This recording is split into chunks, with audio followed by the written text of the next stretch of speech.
All right. Sweet. Sweet. Last we Last left we left off, off, you you guys guys finally finally finished with finished with any with any issues that you issues that you had had or were or were having having in Ying in Chuan. Yinchuan. Sort of the Sort of the last one last one was was Finch's conversation with a figure that was just known as the youngest son, which turned out to be the figure that sort of messed with the ship on your guys' way to Ying Chuan, the sort of half Fey, half Dragonborn fellow, who essentially said, "Hey, I know where you guys, potentially might be going. I know the location of one of the gems. I put it there." Um, and basically offering his services to help in that situation to gather the gem whenever you guys get up there. Uh, Apart from that, Raijin and Fujin decided to come with the crew with the sort of talk with Sia about what might be done with the city and the sort of false religion that's happening at the moment, or that is happening for some time, it seems, and a case of it can be dealt with later. Uh, you know, Other sort of more important things are happening, and so far, I guess is not really destroying the world. But thanks to the sort of the way the new ship is and how it works and the magics of it, uh, it appears to be a much faster ship. And so by the time you guys head off from Yingchuan, it takes basically 10 to 12 hours overnight to get from Yingchuan to Altai. The sort of plan being that you guys would go to Altai, do a mock supply run for the ship, head into Kaesong after to do another mock supply of the ship, uh, uh, which is to then go out to the sea and do a wide curve back into the Kingdom of Eight Crowns for heading into Cheongjin. As far as you guys have spoken with the captain about, is that we're essentially going up for hire again, running missions independently, and then no one has been told about your uh, goal. So you guys get to Altai, the sort of the fake thing starts happening. You guys wander through the town of Altai, and it's a bare bones town. The only sort of not surprising but shaky things is that the daimyo of the town, a Golden Horde Centaur, comes up and very friendly and polite, asks if you guys can deliver something to Kaesong, which ends up being a chest of his father's belongings. So he says to deliver to his brother, um, and the payment is a large sack of electrum. The only other thing is that you guys were ripped off financially within the tavern, paying for stuff that shouldn't have been paid for at such a high price. You guys have a conversation towards the end before you guys head off about he was a bit sus in just the whole aspect. It seemed like things are happening that are reminiscent of things that have happened. And so the final decision was just to, you guys don't have to bring it with you. So he gave it to like a dock worker to store the box, and you've paid him to sort of keep it there. And basically where we left off last time, or just as we left off, we were making our way from Altai to Kaesong.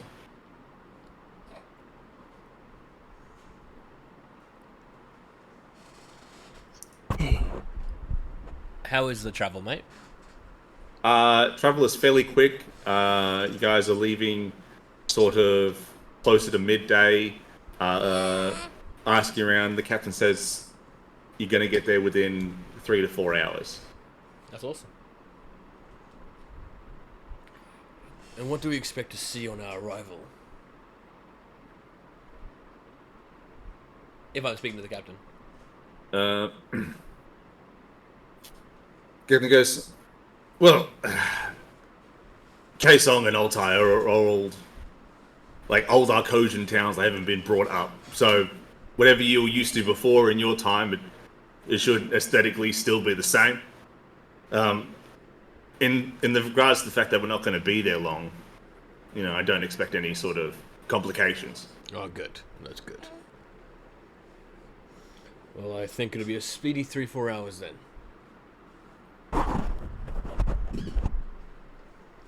I hope so.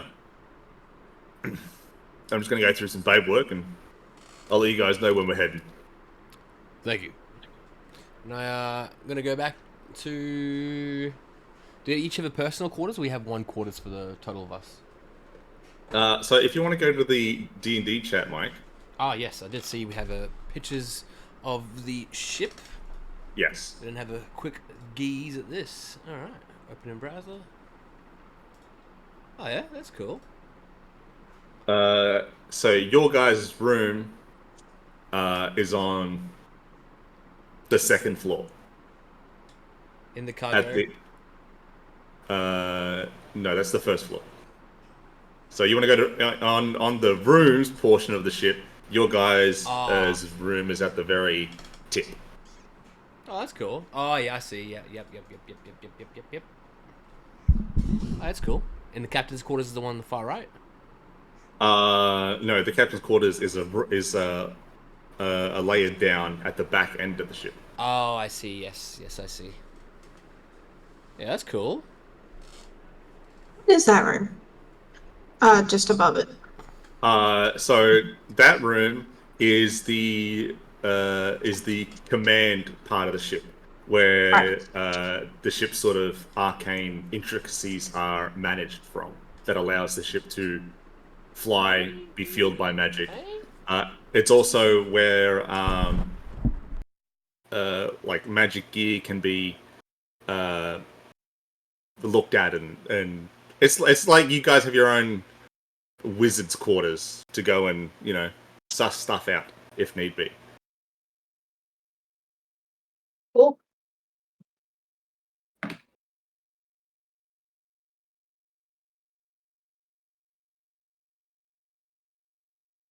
Oh, fuck. But yeah, the ride is fairly smooth. No problems at all. No updates from Evander or Rajan and Fusion in regards to that group that entered the ship, part of like the mass hiring that was taking place to get the ship, looking good up into the air. But then again, it's only been, so long, so Yeah, true. who's to tell? Have we had a chance to like really explore the ship yet? If you want to, there is time to do so now. Yeah, I was kind of have a quick little flick through and see if anything is like kind of rad. And then I'll end if I can at the prayer room to just to do a little bit of prayers to the Queen. No worries. Yeah. Sort of now there's the difference between getting up and leaving and basically having that long rest to now having actual time to just sort of look through the ship. It's very well made. Quite unlike the class one, and it's very.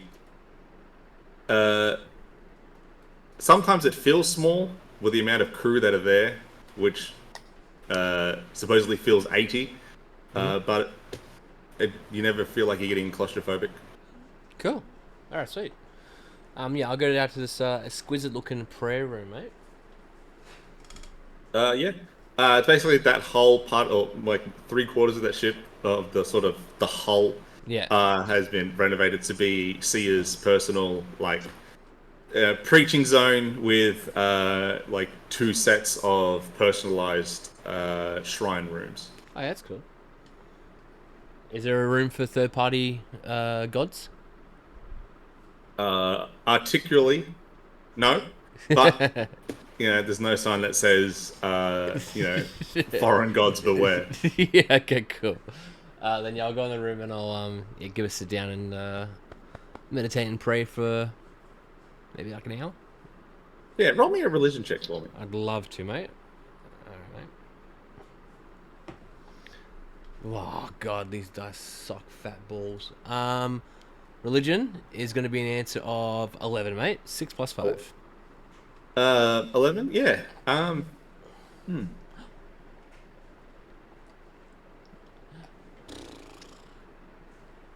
Whatever your prayers and issues are, you feel like you have been heard.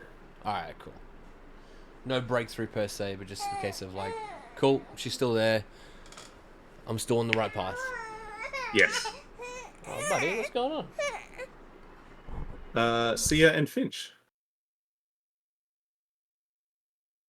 More or less what we talked about last time is just setting up, making sure preparations are there to help with the lessons and the sermons and such like that. Yeah. So the front portion of the rooms and slash eat zone of the ship, a part of that has been sort of renovated to just be like tables, chairs for like writing and stuff. To set up to help with that. Now, if there's anything with the ships that you would like changed, I can facilitate that.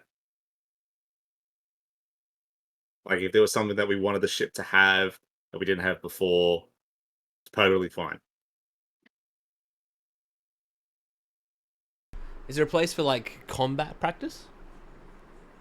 Or just to like, swing a sword? Yeah, I mean, I can.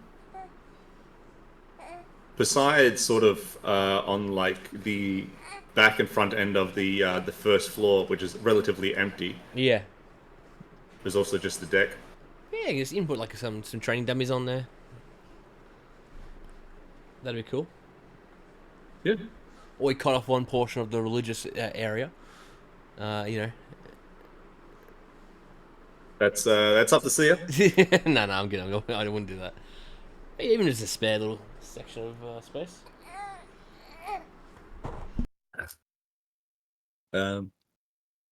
Sia, you sort of as you sort of like collecting the information to like figure out what you need. Realizing that for the most part, these people can hear and understand and speak Arcosian for the most part perfectly fine, but you notice that a lot of what you thought were normal words are sort of fancy words for them, and they just don't get it. These are true illiterate people. Sort of common folk that told and shown what to do, but apart from that, their sort of advanced understanding just isn't there. That's fine. You could always just start with basics. Finch, anything you would like to do? I think I'm gonna probably do the same thing. Ezekiel is doing, and just get like acquainted with the ship, and just like get familiar with the not just the layout, but also where everything is that might be important. No worries. Can you roll for me? I'll get you to roll for me an investigation check. Oh wow! Do I wanna get even higher? Yes, I do.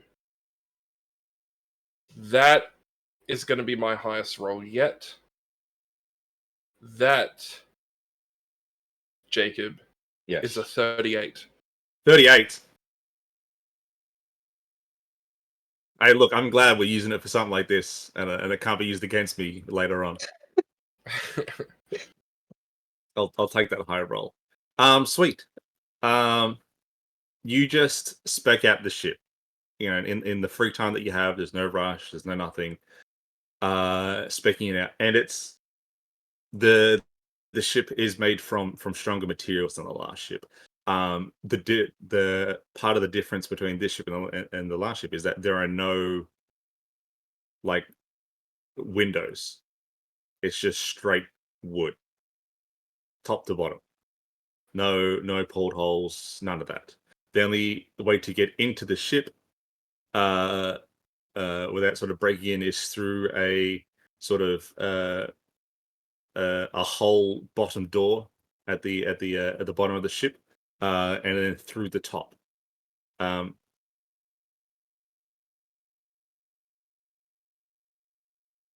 You do notice as you're sort of like perusing through the ship, just passively. What can I say? It is high, fuck's sake. That there are, besides so you've already been told that none of the crew have any weapons. The only people with weapons are basically you guys, the captain, and sort of the veteran squad with the majors. But sort of as you're cruising through the ship, it seems that that sort of rule isn't being either not so much enforced or ignored, but there are a handful of individuals that have like hidden daggers and weapons on them.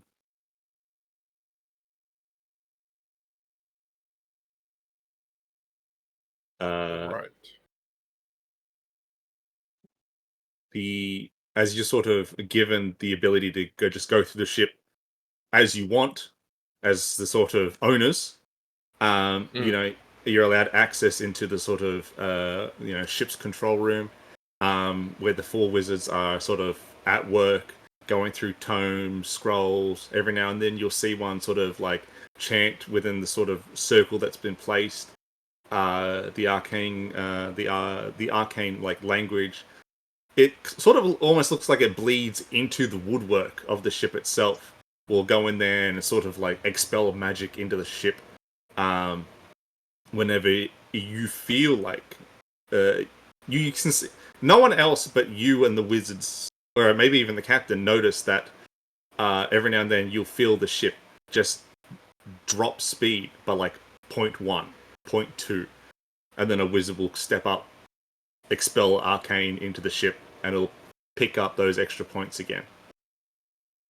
The room is filled with items of varying degree, wands, staves. It looks like if the beds weren't there, it might look like they lived there. One of the wizards gives off a shady vibe.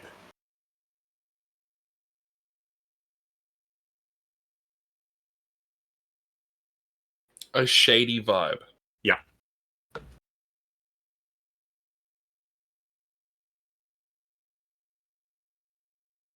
You see every now and then when he goes to do his own sort of like paperwork or note taking, he's a little bit more hunched over, like not just like hunched over working, and then you can see the degrees with which he's just that little bit more. Like he's trying to hide something, doesn't want people to see. On glances and first looks, nothing would be out of place.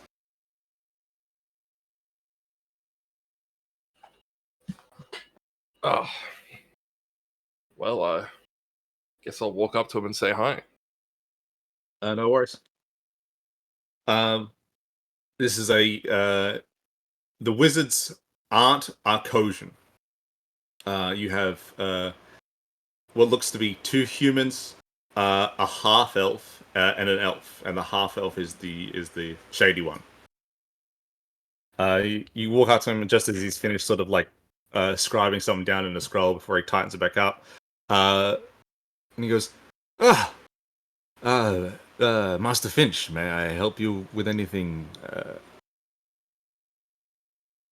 Well, I just came over. I wanted to see what you were doing. I'm not familiar with the workings of the ship quite yet.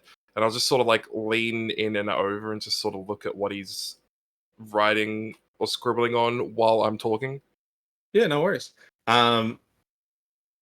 He sort of leans back a little bit, sort of like puts his arm like he's trying to like lean back to like hide, but it's not that good. And he goes, Well, as a new connoisseur of the Shipwright Guild, what we do is, if I can only guess, that you are aware how Masters of the Arcane work. We channel or have arcane power stored up within us at varying degrees of decimal points, and we expunge those decimal points into the arcane ley lines that sort of work like veins of the human body or the Arcosian body.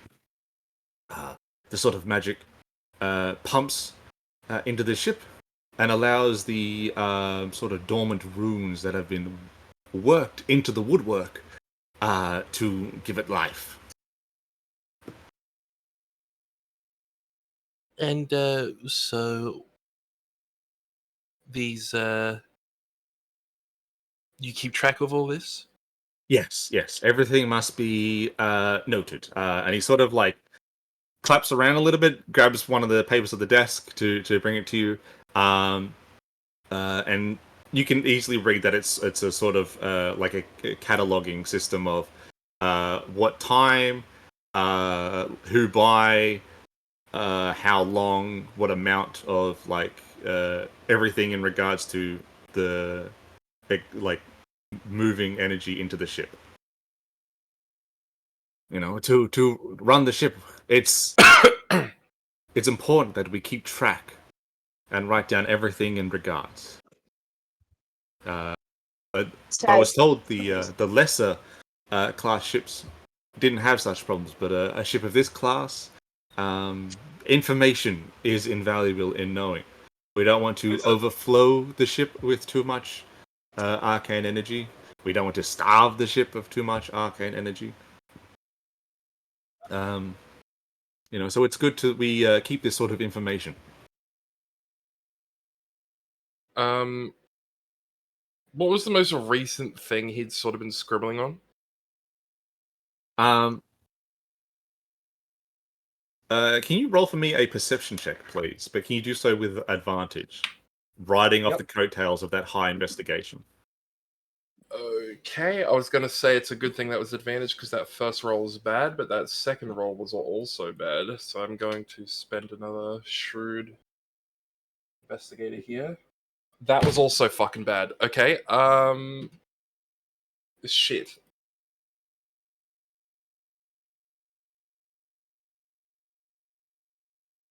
Damn, this is some raised by the silver spoon shit if I'm saying this number is bad for me. 19. 19? Alright.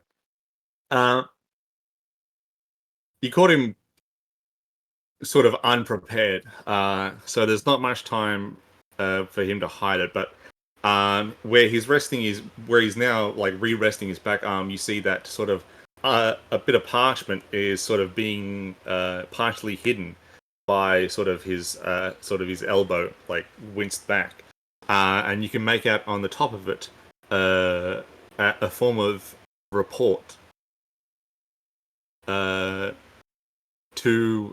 someone, but it's the newest piece of information there.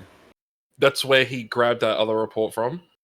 Yeah, close by. That's sort of like a. I'll sort of spin around to that and be like, oh well, considering we haven't really gone very far, I'm surprised there's already a stack of papers back here, and I'll sort of go over and sort of shuffle through them, and maybe try to like shuffle that report, kind of like how when a magician shuffles a card they need to keep track of, they keep like a little bit of a lip of it hanging out, or bend it so that it makes an impression when you're looking at the stack. Yeah, make a sleight of hand Just to check try and for me. mark it. Yep. Oh, why am I doing this? My dexterity is shit. I keep forgetting. I'm a monk and a rogue, and my dexterity is average. Yeah, done by design. Why did I? It is by design. Oh, thank fuck. Okay, sleight of hand. Oh, I am proficient in that. Okay. Okay, that's not bad. 23. 23. That's pretty good. That's Alright. pretty good. Sort of, you gotta sort of move up, and he's got that sort of submissive, nerdy energy where he doesn't feel like he's got enough sort of authority to like get you to like. He goes, oh, no, don't mess with the paper, sort of thing. But you're already there, sort of like ruffling through them, and you manage to mark the paper that you want. Yeah, just sort of like uh, sort of shuffling everything around, and I'll just pick up a random one and just start like reading it out loud, as though I am sharing new information with him. You're like, oh, well, this one here is talking about, it seems to be the layout of all of the, whatever the magical power lines or whatever you were saying, were running through the ship, marking them at certain nodes. Okay. And because of you going through the ship and your high investigation, you're able to, though you're not proficient or at least knowledgeable that much in the ways of the arcane, the paper that you're sort of reading out loud allows you to correspond sort of like with the recent memory of going through the ship of where exactly these sigils within the wood actually are. Okay. So that's a passive vehicle bonus to this vehicle, you know? I'm going to repair the ship. I'm proficient in it. He goes, the three other wizards don't really care. They're just focused on their own sort of work. At their own desks, working on their own things. And he goes, yes, exactly. Thank you for. I hadn't gone over that one yet. Well, I just find this kind of interesting. There's been a weight sort of taken off of my shoulders, and I feel like I can finally take in these machines. Do you mind if I sort of just watch you here? Well, not you, I suppose specifically, but just I'm not being a bother if I just sort of hover around the room, am I? No, certainly not. You are free to come and go and peruse and watch as you see fit. Oh, well, no, thank you for that. And then despite the fact that I said not him specifically, I will just specifically hover over him, and I'll make that, I'm not exactly going to be like Omega subtle about. You know how like in an anime, whenever someone decides they're going to kill someone else, that guy immediately now knows that he's about to be attacked, even though nothing has happened.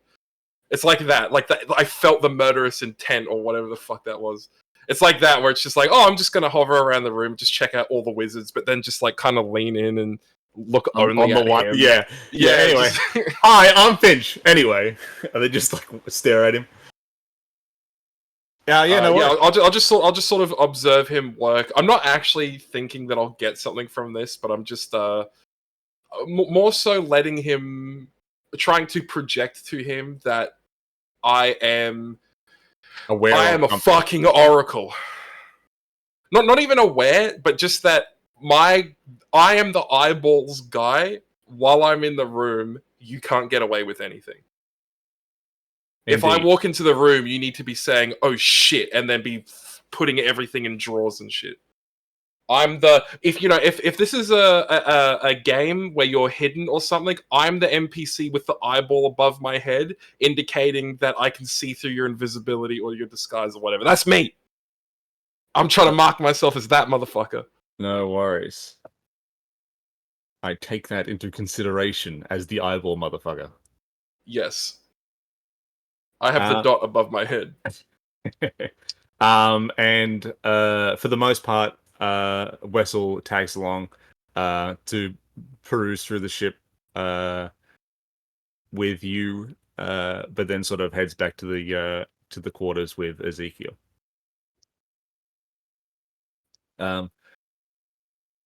Doesn't feel like it's. Oh, you go. Oh, well, I was just going to say, since since from the way the visual is set up in my head, the wizards are not looking at that table with that report that I marked. So if you want, did you want to grab it? I think I'm just gonna take it. Yeah. I'll just make a stealth check for me. Stealth. Come on. Okay. Probably should be sleight of hand, but we've already done that one, so we can do stealth. Yeah, that one's boring now. Let's do a stealth one. 15. That's not bad. 15.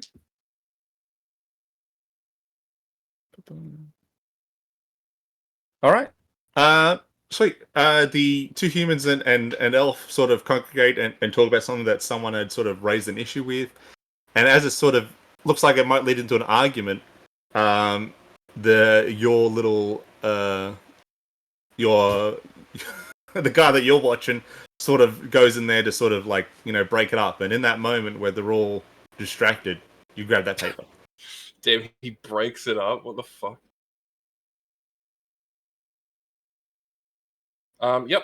And I'll head back to our quarters. No worries. Or our place of rest.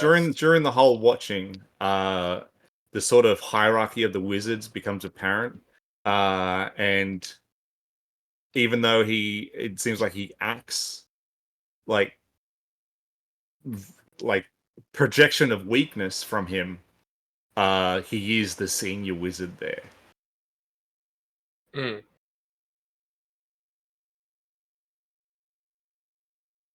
Actually, I'm not going to head to my quarters. I'm going to head down to the prayer room. What was that, Mike? The shady one is the senior one, you said? Yeah. Okay.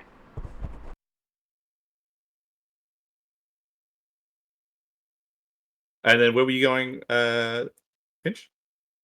I'm actually going to head down to the prayer room. I don't know that I want to start a habit of all of the secret shit being in our room where we will be sleeping. I don't know if I want to start that. Yeah, you make your way down the ship, heading towards the prayer rooms, passing Sia and her little congregation of people. She's turned a bunch of the prayer room into sort of, you know, reading and writing, trying to teach the basics of the Arcosian alphabet. All right. And as you sort of, you know, move past them, it's going to be a long task. What's that room below the command room? With the single bed? Oh, that's the captain's quarters, I think. Yes. Yeah, it's the captain's quarters. Damn it, I was gonna go. I saw those pillows, man. I was like, oh, fuck yeah, I'm gonna sit on those things and read this shit. Damn, we got pillows in our room. I can't go there, though. I can't make it a danger zone. More I than can't it be already bringing is. work home, man. But no, you pass them, and you're into the first of the two prayer rooms. There's two of them? Yes. Who got the big one? Who got the small one? So it leads from Sia's large sort of meeting hall or meeting room. It leads into a shrine slash prayer room. It's more accommodating for like a larger crowd before it leads into a second prayer room, which is more luxurious. Specifically, like this was all built for Sia, but this last prayer room is for Sia. Oh, well, all right. Well, I won't go into that one then. I'll just be around the corner in that bigger one. Yep. And sort of just get reading. Pop out a water pouch, or damn, I should get a second water pouch and just fill it with fucking soju or some palm wine. All right. It looks like the note wasn't finished. No, that's fine. I believe I saw him not finish the note, but I just wanted to see what was being written down. All right. So it's the content of the note is, or at least like not the whole thing, is that it is a details of where the ship has been in a more personalized manner than what the sort of official paperworks of the ship look like. And that it says, "Hey, we were here. We're going to Kaesong. We're going over the water next. I'm not sure if the captain is telling the truth on the matter, and I don't believe him." The only name on it is from a Katakura Kojuro. It's from Katakura or to Katakura? To Katakura. That makes sense. I was going to say this guy didn't finish it and he wrote his own name first. Can you imagine that? From Jacob. I hope this finds you well. To whoever. It's like, that's the wrong way to do that.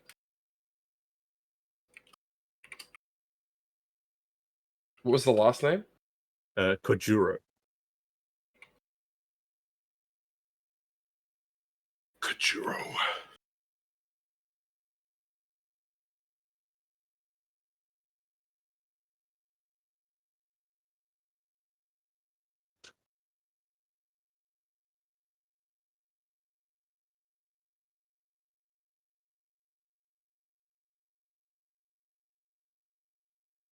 All right. Mole. Hmm.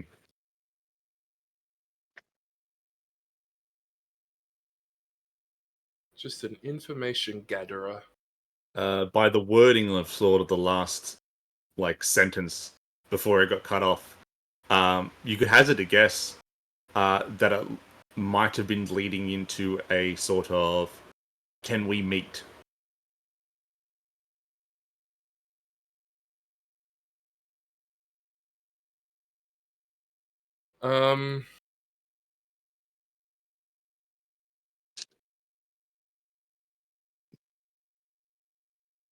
All right. I'll head back up to the command room.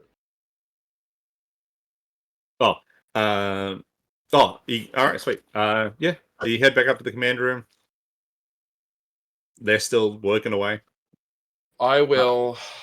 Though he looks, as you look in, you see that the guy that you've been watching has been. You see that the papers have been all shuffled around on the desk that he was originally at, and he looks a little bit concerned. I will try to sneakily grab some papers off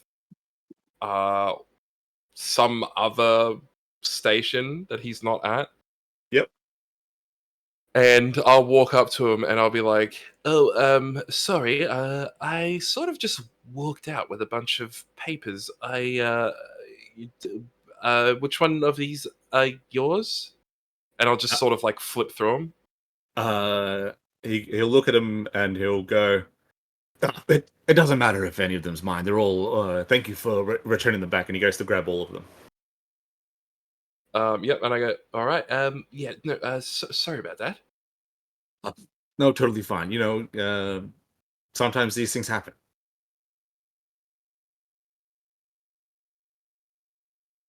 Well, I'll leave you all to it. And I will actually like turn to everyone and just give like a little wave and leave. Yeah, they all wave back.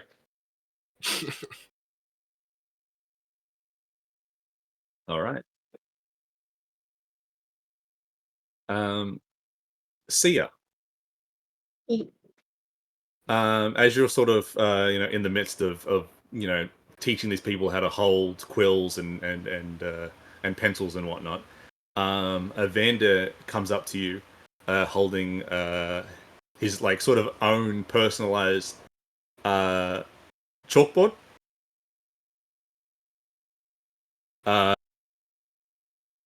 And then he goes to get your attention before showing you the chalkboard, and it says he doesn't breathe.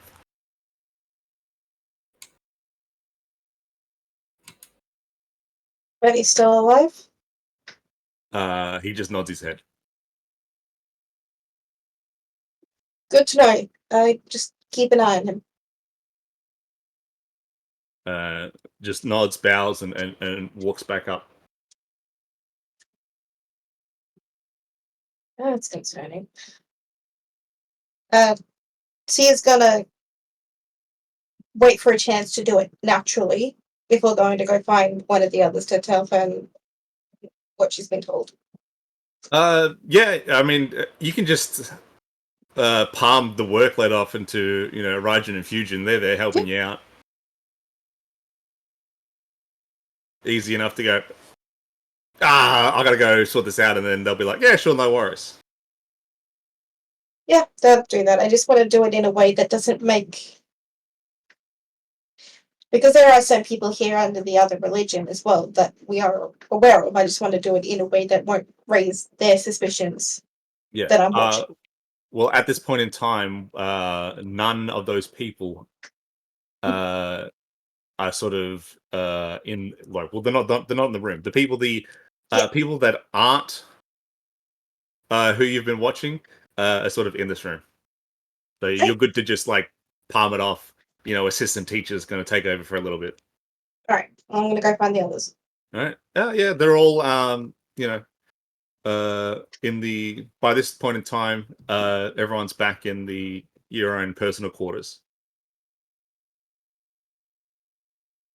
Well, the person I've been keeping an eye on doesn't breathe, so I am getting more concerned that he may be, what are they called, a warforged?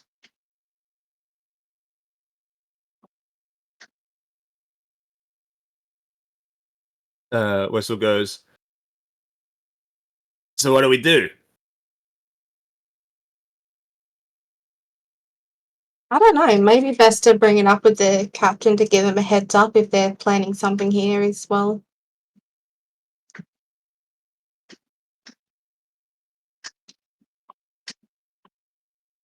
Yeah, we could. I'm sure the captain would definitely like to know if a potential warforged is on the ship.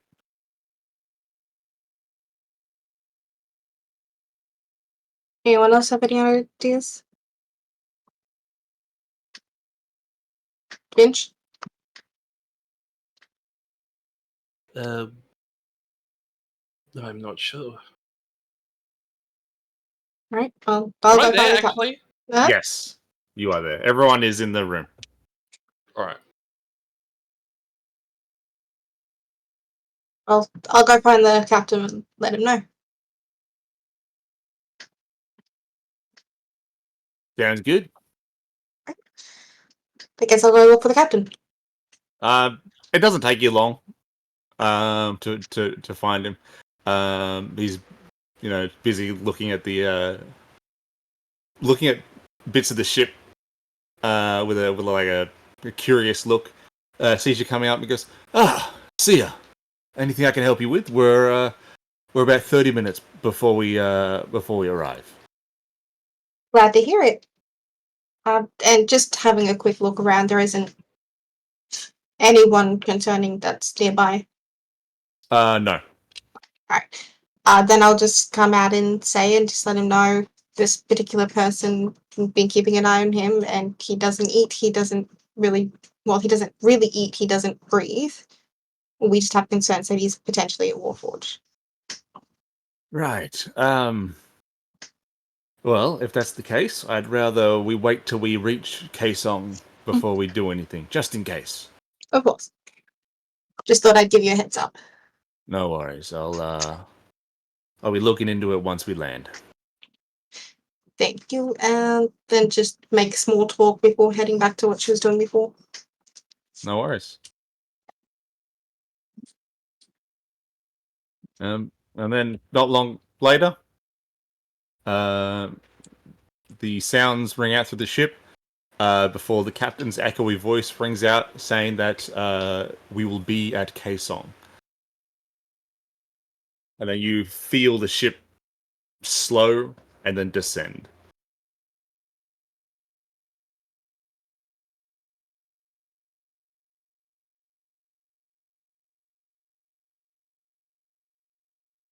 Landing in Kaesong, the ship's crew sort of comes alive again, rummaging through, shouts and yells, getting crates, buckets, chests open onto the ship, and then outside onto this like haphazard, half put together airship dock.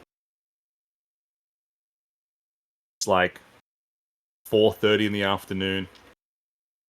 And besides that, the town seems pretty quiet. The sort of the ocean just close by. Not much going on.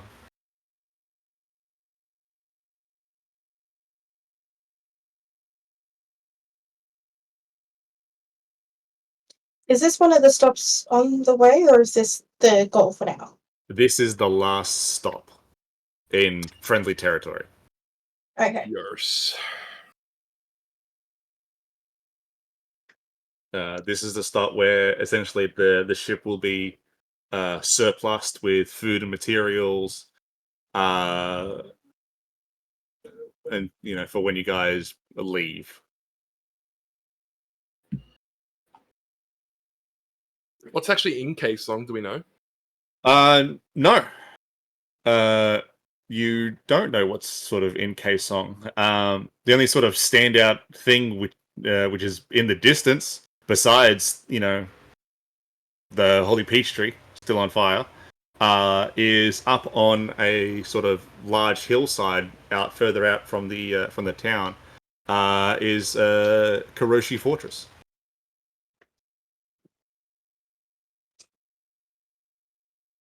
But in regards to what exactly is in the town,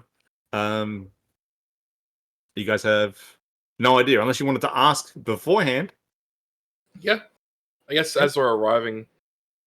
Yeah. The town is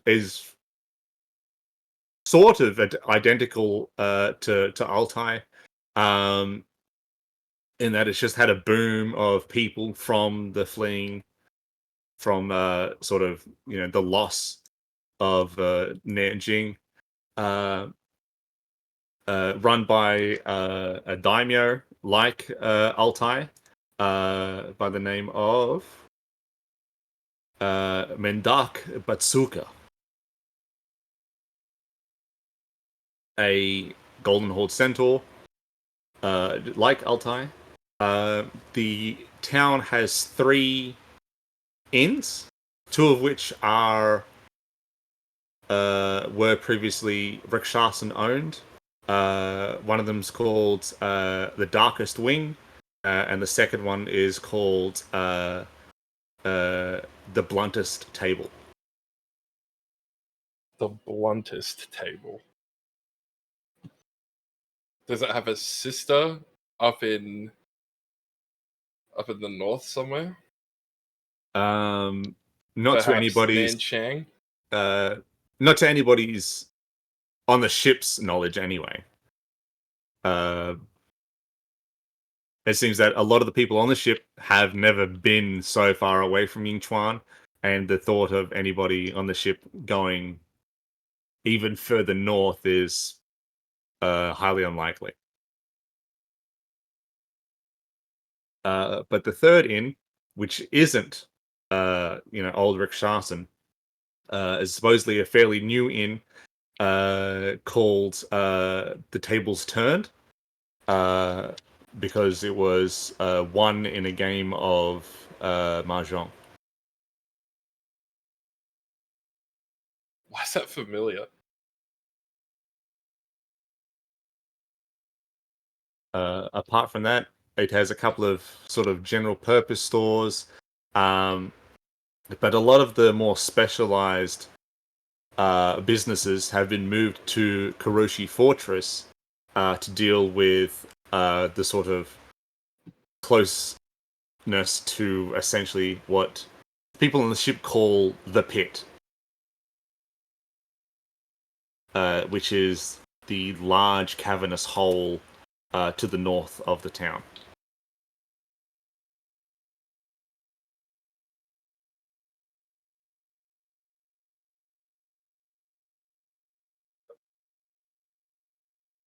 All right.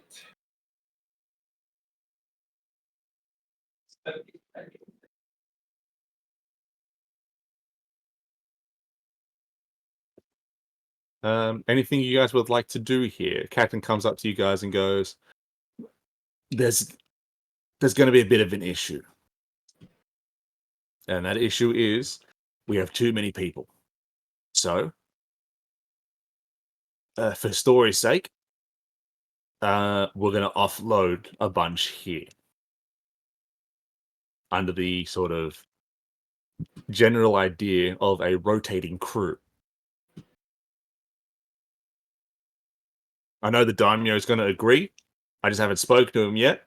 Is that something you guys could take care of for me? How did we bring too many people?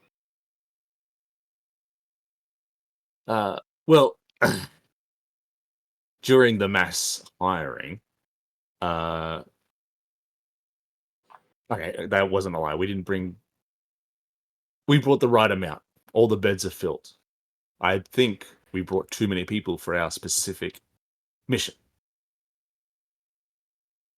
If I can offload some here, then that would little bit of weight off my shoulders in case something goes wrong. Less souls on board if the ship goes down. Right.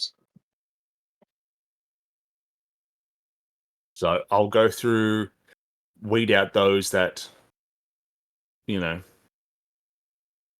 don't rightly fit. And besides, filling the ship up as well, we'll be staying here the night and leaving off tomorrow morning. How many do you intend to leave here? Well, I've got a crew of 80, or base crew of 80. I can't get rid of any of, the veterans. They all have to stay. So I'm thinking about leaving 20. 20. Yeah. And will we see loss of operations of the ship? No. Right. How do you determine which 20? Is it the youngest ones? No. I'll just go through, vibe check them. Vibe check them. Okay, well, Yeah. works. Do you have much experience? Have you ever been? Do you know of anybody north of the Cargonet? Sure, a lot of these guys and girls haven't worked with a flying airship before. But some of them might have worked, old fishing boats, things like that. Keep those ones with some knowledge. Maybe keep those with knowledge of other things that might be important.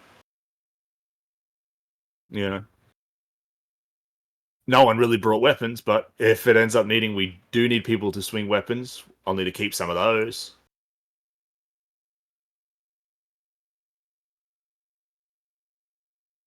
Most of these guys took the job for a quick, easy pay, and if they think that we might be getting in a bit of trouble, then it's not so they're not exactly going to deny the the stay, paid of course by us and our lovely financial benefactors of the Queen. So it should be okay. Any objections? No, sounds like you've got this one planned out. We'll leave it to you. Excellent. I appreciate that. And he sort of turns and starts continuing to bark orders about gear coming and going onto the ship.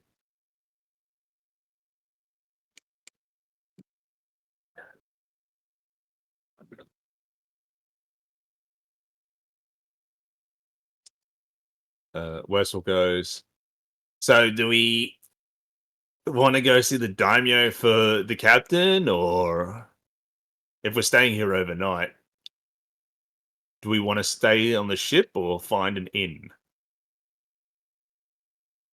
I wouldn't mind checking out an inn.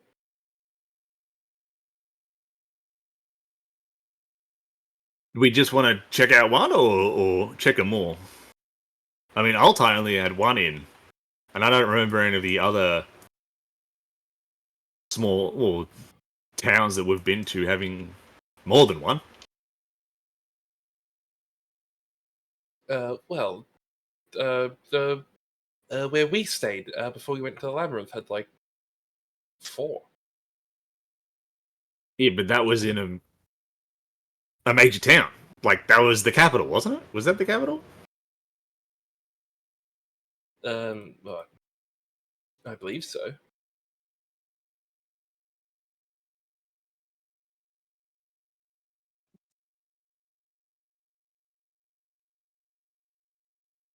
I wouldn't mind checking out.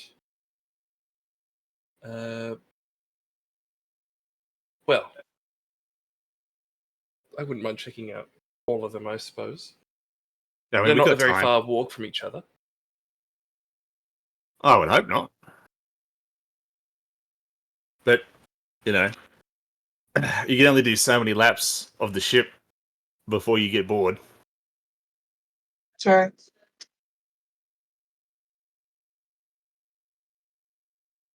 All right, well, in that case, which one do we want to go to first?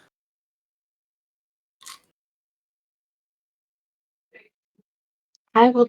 What was it? The bluntest table? Yeah. Yes. It's a very interesting name. I'd like to try it.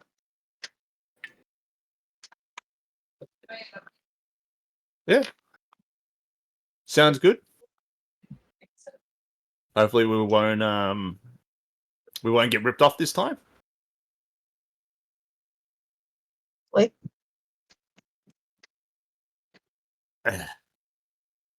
So you guys want to head towards the bluntest table?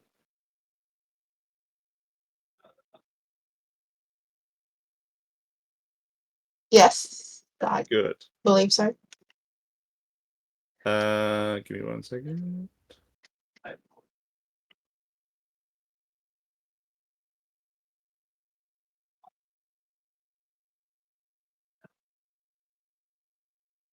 All right, so that works.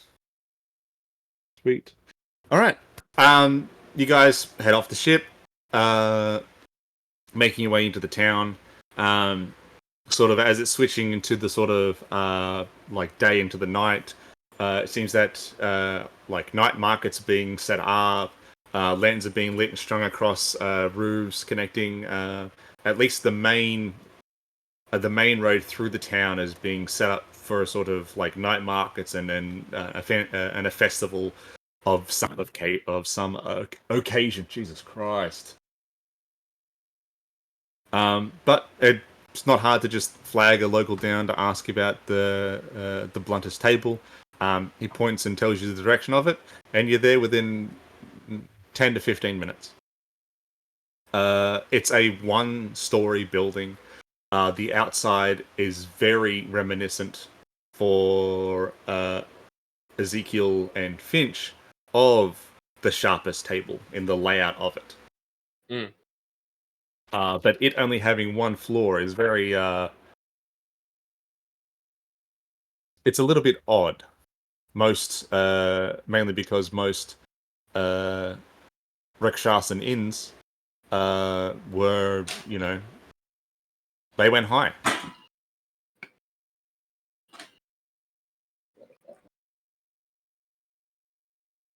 But there's a singular door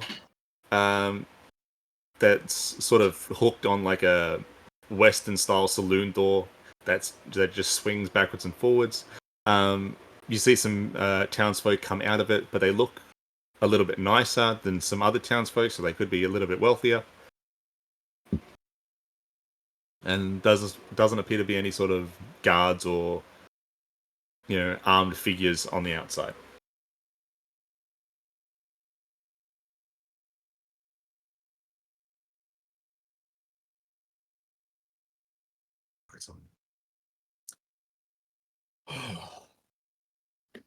Right. Making your way inside the bluntest table. It's almost like you had stepped into the sharpest table. the layout almost feels like a 1-for-1 Finch.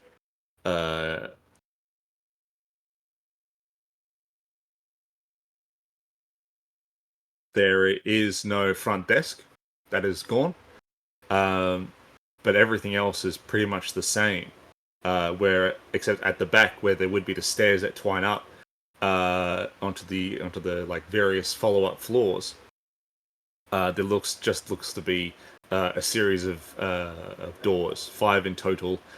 Each door made of looks like the same sort of wood, but each door has been numbered 1 through 5. There is dining and entertainment stretching across like both halves of the split room that the Blunter's table makes use of, and it seems to be pretty full.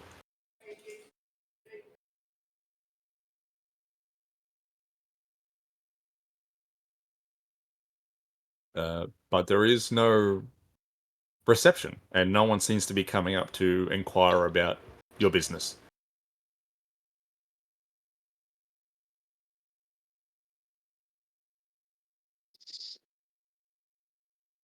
What would you like to do?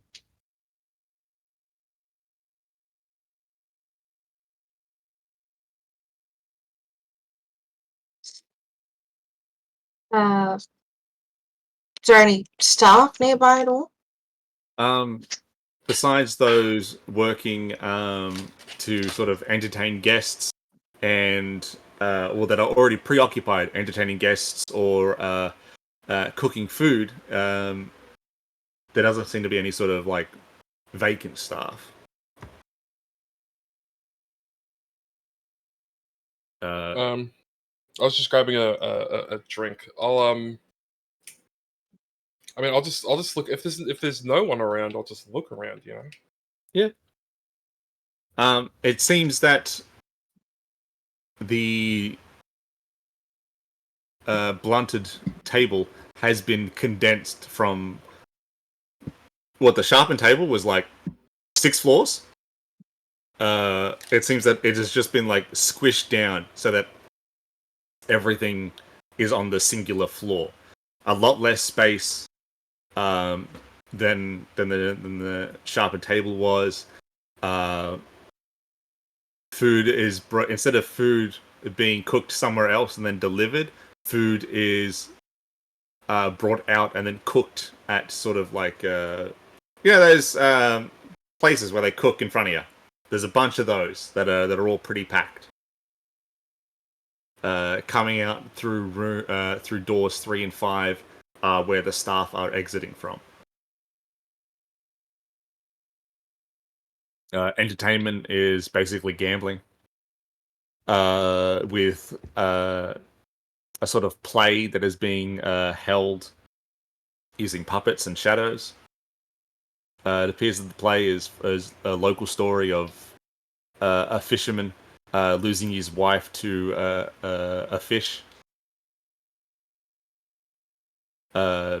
Seems that the moral of that story is, treat your wife better. Mm-hmm. Good morrow.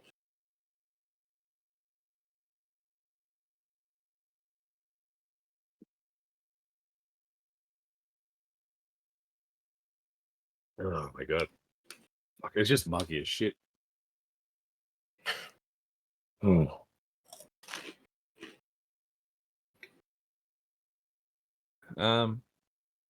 A staff finishes with a sort of serving a table as the patrons sort of get up and leave. Notices that you guys are sort of like looking around, comes up, young hobgoblin guy dressed in sort of like a finish attire, but definitely a sort of like work uniform. Comes up and he goes, I have not seen you, people around. Are you new to the Blunters table? Yes, we're just we're part of sort of a ship passing through, Just looking for some food and possibly a place to stay. Well, then you've found no finer establishment, for we have food and rooms aplenty, for a decent price. How long are you looking to stay? Just overnight potentially.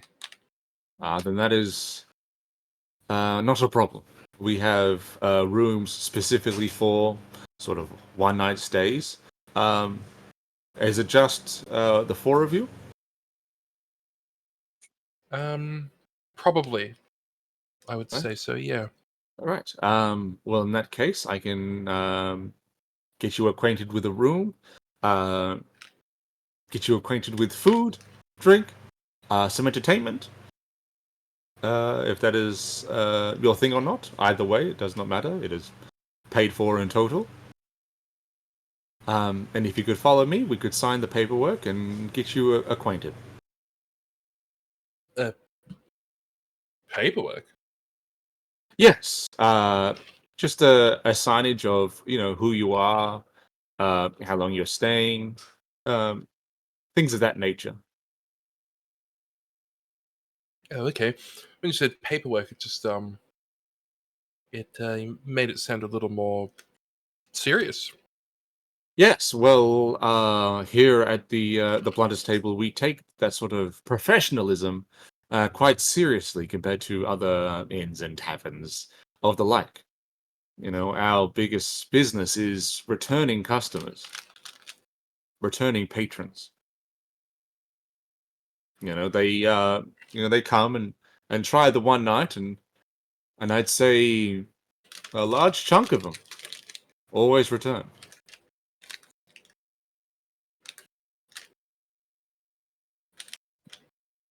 But if you could follow me as he sort of finishes cleaning the area that he's at, we can get you acquainted with the room. And he sort of leads you guys to the third, or door number 3, pretty much. And there's only 5 rooms. There's only 5 doors. Okay.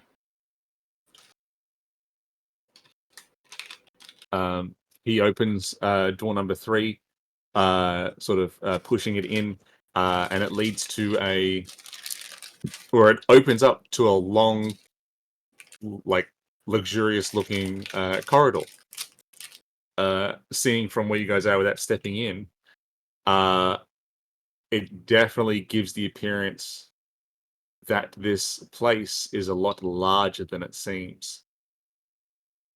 And the hallway is quite wide, which has the guess as to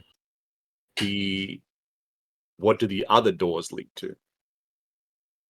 Yes. He gestures for you guys to follow through as he steps inside. Okay. As you sort of follow him and sort of make past, you guys walk past like 4, 5, 6 other doors on the left-hand side, passing staff that are making their way back, carrying trays of food to be cooked. Hello, Jade. Before he hooks where it looks like the hallway leads into a T intersection, and then he takes you to the right where a door is there, but the door is very plain except for the sigil sort of above it on the top half of the door itself, of a golden crown that's wrapped in vines. And he goes, just in here, please. And he opens the door, which opens into a sort of I was about to say, it basically looks like an office room. Tables and chairs set up, shelves with scrolls, papers, tomes, and books. There at a table, there is a member of staff dealing with some other patrons who are signing some scrolls and papers. And he goes, "This table over here, just for us, and I'll get all the paperwork ready.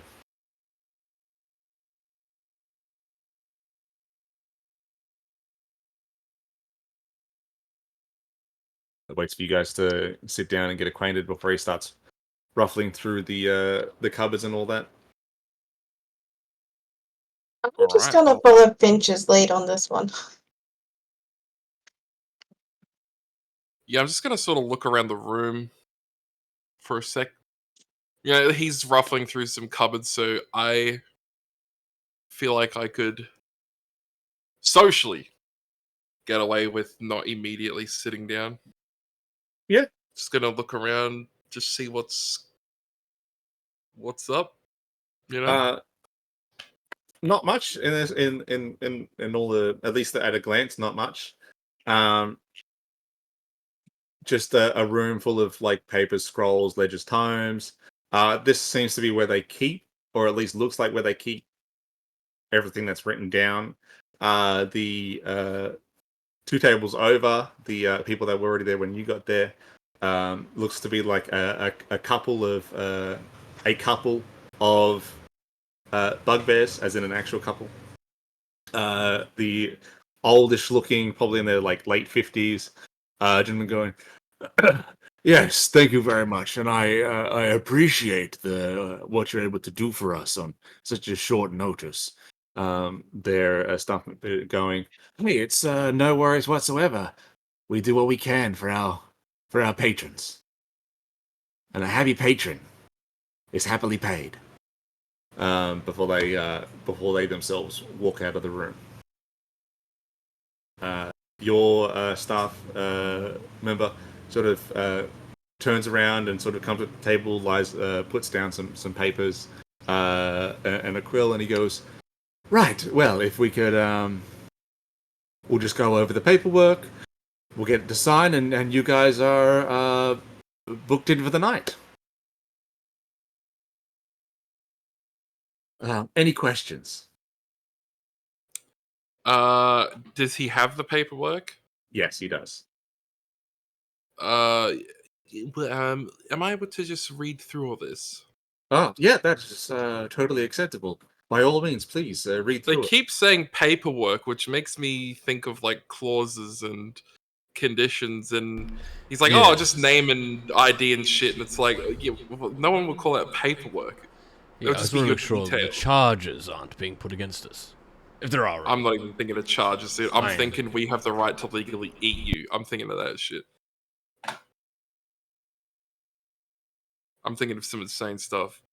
If you wake up and your reproductive organs are missing, it is not our fault and we are not liable. Well, we're not legally liable to all damages. He hands over first a stack of papers and a ledger, or at least like a booklet. Yep. Yes, by all means, run through it. If you all individually, this might take a little bit of time. So if that's the case, I'll come back in 5 to 20 minutes to sort stuff out. Make sure that room is actually properly prepared for individuals such as yourselves. And he sort of gives the group a look over.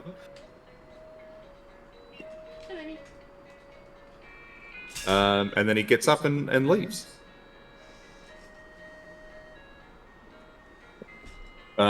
Going through the stack of papers, there are 15 sheets here of like a standardized A4 sheet of paper.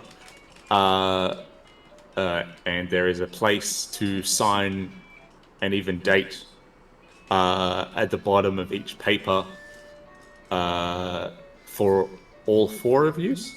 And the papers themselves seem to be fairly mundane. Just being, this is who you say you are at moment of signage, what you say and sign that you agree to is 100% the truth.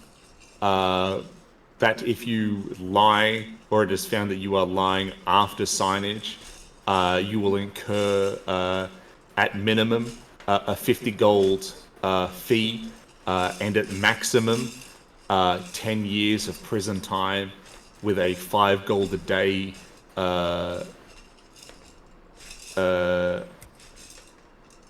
payment increment. I feel like this isn't something Wessel's going to agree to. That the cost of staying a singular night isn't paid per person. You are paying for the room itself, and the room for the night that you guys will be paying for, which includes everything that the blunted table has to offer, is 50 gold. You're right. That any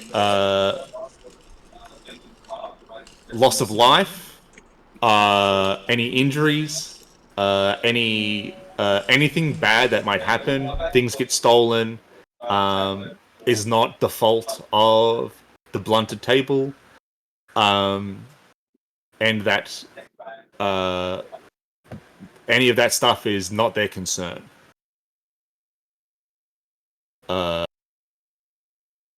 If you are maimed or injured by blunted table, property or staff, you may bring it up and seek justices from the local daimyo about it. But apart from that, it looks to be, at least in the papers, if something happens to you while you're here, that's your own fault. And we're not legally, at fault. But the ledger contains a singular page, and on that page is places to sign. The ledger itself contains nothing.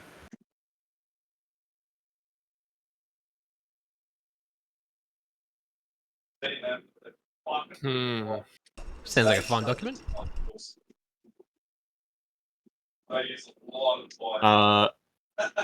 Ezekiel, you know, going once it's being passed around or being read out to you guys by Finch, thanks to your sort of boon from Alvina and Kashotan, you know when you're getting screwed over in contract, and you're being screwed over in contract. On the front, it all seems simple enough. If you get attacked by someone else, that's not the fault of the blunted table. Yeah, that's no worries. That seems common sense. But there are, within the words, hidden meanings. And it's the case of, by signing these papers, if you are attacked by staff and you defend yourself, that constitutes as a crime within this town. And any staff that are injured from said self-defense runs the risk of severe jail time, fines, or death. I'll relay essentially that. If we sign this, we're fucked. If anything happens, and I'm not saying I'm an insurance, issue, but it's more likely that an issue may come from me, and we'll have some issues then. Then we just go somewhere else. Well, maybe we can negotiate the terms. It's not like there isn't anywhere else to stay in this place, and we could at least have a look at the others first.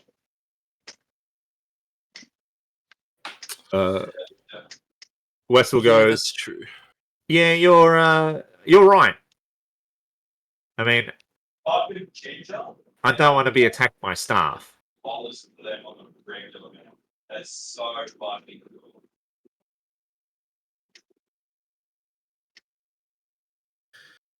Oh well, we can check. We'll just say, stop. We don't agree. Yeah, that's fair. Then it's not long before the staff member comes back and he goes, "So, what do we think?"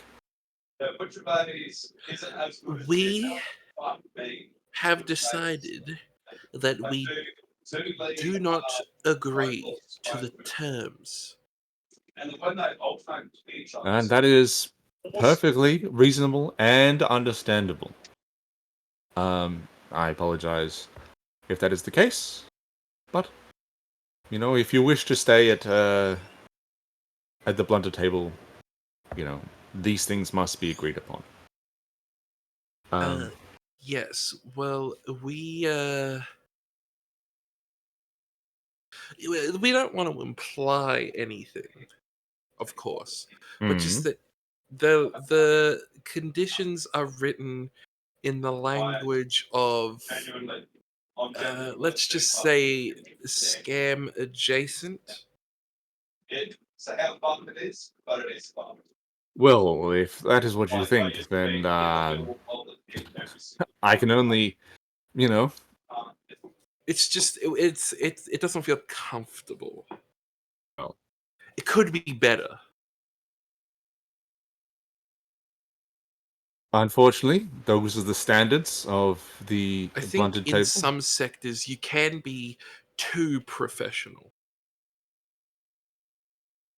Maybe, but if we're unable to No, sign, that's for sure. I am more than happy to escort you out of the blunted table. Very well. No worries. And he essentially escorts you out of the blunted table, and nothing happens.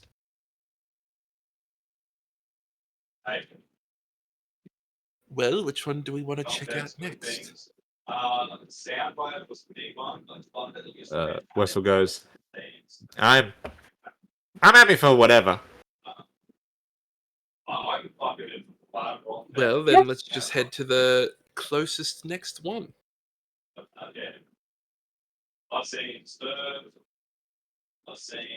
All right. Sounds like long flag down a local person. Yep. Ask him about the sort of next closest tavern/inn, and he goes, right. Well, that would be the tables. Okay, and where would that be? It's not far down. And he points and sort of, points to down the street and then gives you the directions to get there. And he goes, look, just a fair warning. Look, it's just not as, look, as bad as what they say about the Rakshasa. They kept a fucking tight ship. They kept things smooth.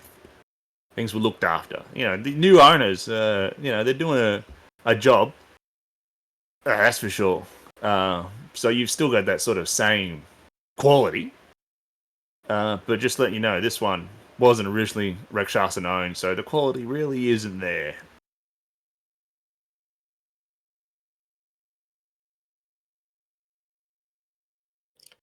That's an interesting assessment. Well, it's partially my job.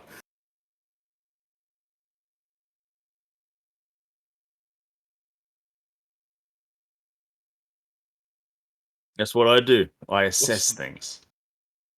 What's the full job? Farming. Fishing.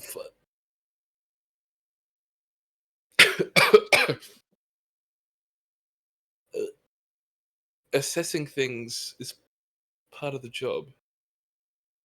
And you're a fisherman. Yeah.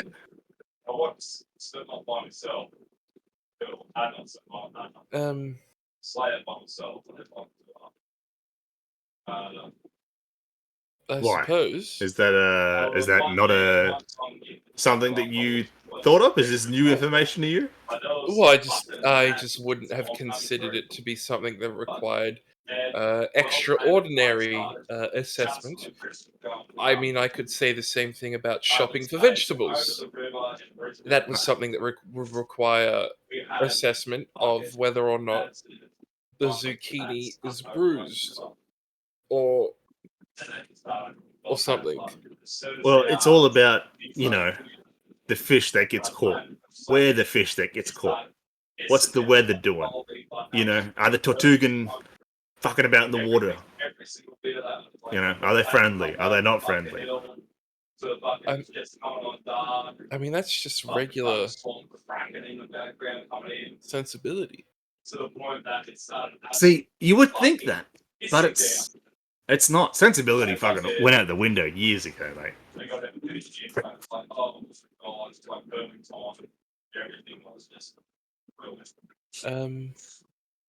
Yeah. Well, all right, and that translates to being able to tell whether or not an inn was shit because of the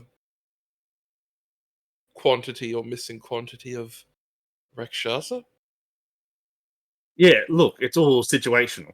I help supply the inns and taverns with fish.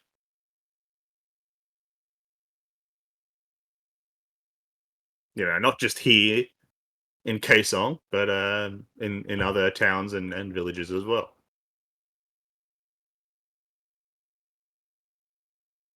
Okay, well, what horse are you backing right now? Well, I try not to back horses. Well, you must have an opinion with all of that assessing you're doing. Hey, mate, calm down. You don't need to get upset. You know what I mean? Well, I'm only speaking in a firm tone. I'm not upset. Yeah, but why the firmness? We're just having a casual chat, and then all of a sudden you're getting straight.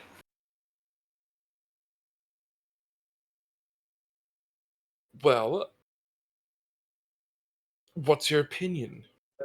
I apologize if my my professional work offends you in some manner.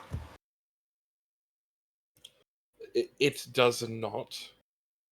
What is your opinion? Look, my opinion goes: are they buying my fish? They are. Great. What are their rooms like? Are they good? Great.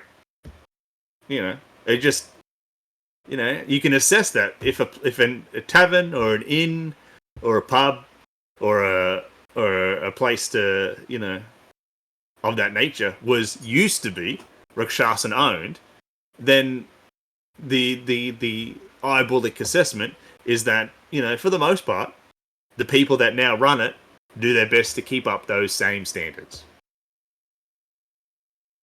and that people that start their own taverns or inns, they don't, they're not coming into wealth, so to speak. They don't have it, and so the quality's a bit less.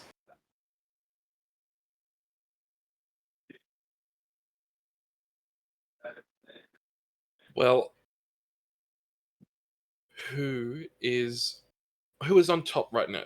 Who would you say is in the lead? In Kaesong?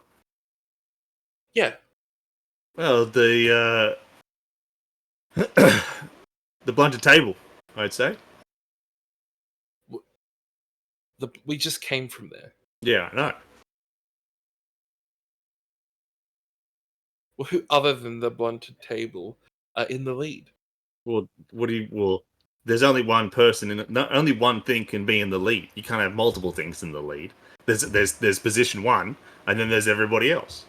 No, there's position 1, and then every other number until you hit the last possible variable. Oh, well, I'm sorry, stranger, but that's where we have to disagree. I don't Do you see know that. what a podium is? It's a place where people go up to speak. That's 1, 2, 3. No, I don't think that's correct. Well, look at coins. Platinum is the best, and then it's not everyone else. It's gold second, silver third, bronze. I don't even know if you have bronze. 4, copper 5. Yeah, you say it like that as if we're counting it, but platinum is the best. Yes, so if we then remove platinum from the list, from consideration, what now becomes number 1? No, I don't. You do not have to think that hard. Look, I'm sorry, mate, but I'm just not following. There's nothing to follow. If you remove platinum, this is a list of what's the best coins that don't start with the letter P. Ooh, that would be gold at number 1. Look, I That don't doesn't know start how with a we got P. into this conversation. All right, we originally started with you asking directions for the next, place to stay and eat, and I've given you those directions, and then all of a sudden I'm being attacked. Sorry, you're right. I apologize. My priorities sort of got away from me there. I will leave you alone. All right, no worries, thank you. And with that, he gives you a look and then walks off. I'll follow his directions to the inn. How do you get into these sort of conversations?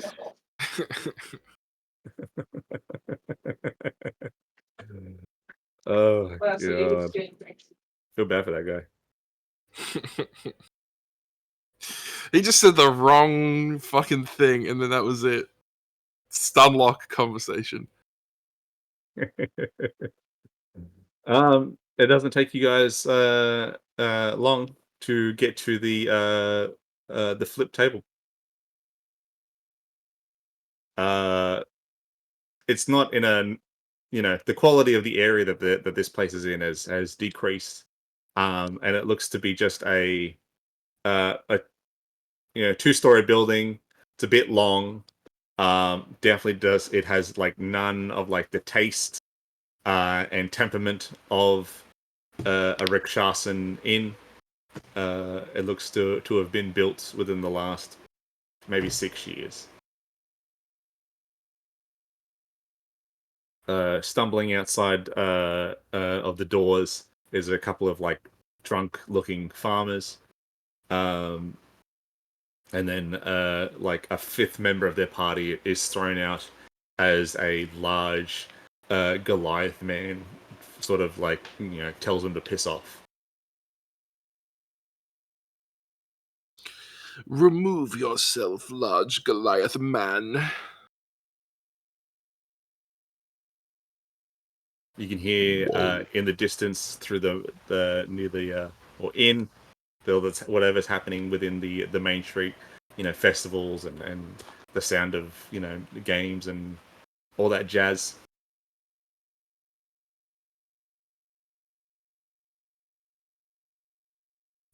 You guys come up to the door of the establishment. It seems that the Goliath has not moved and is sort of like, "You guys staying for dinner? Staying the night? What's the go?" Both, hopefully. Right. Well, lucky for you guys, a room has just been made available. So, in you get. What? What room was that? An available room has been made available. What's the confusion? Right. Oh, it was nothing. You just said in you get as if we have to go right now. No, well, no, the in you get was just a general get into the tavern.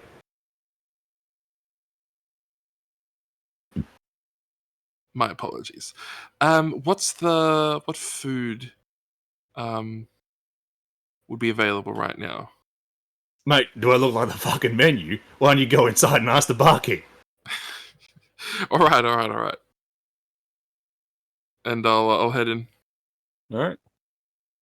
You guys enter the flip table, and going inside, it seems to be very much filled with patrons of sort of the common variety. There's a sort of makeshift band in a corner playing on instruments of some kind, and there are runners from the open-aired kitchen carrying food and drink to patrons.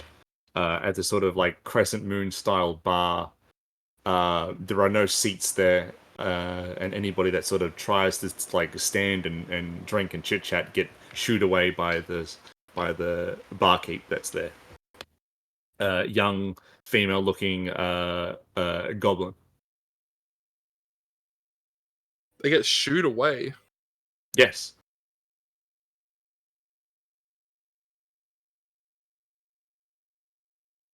What are they all taking their food out?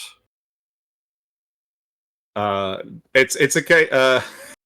It's a case of you, as you're sort of like walking in and seeing this two hobgoblins start to like get their drinks served to them, and as they take a sip and start to converse, she goes, "Get the fuck away from the fucking desk!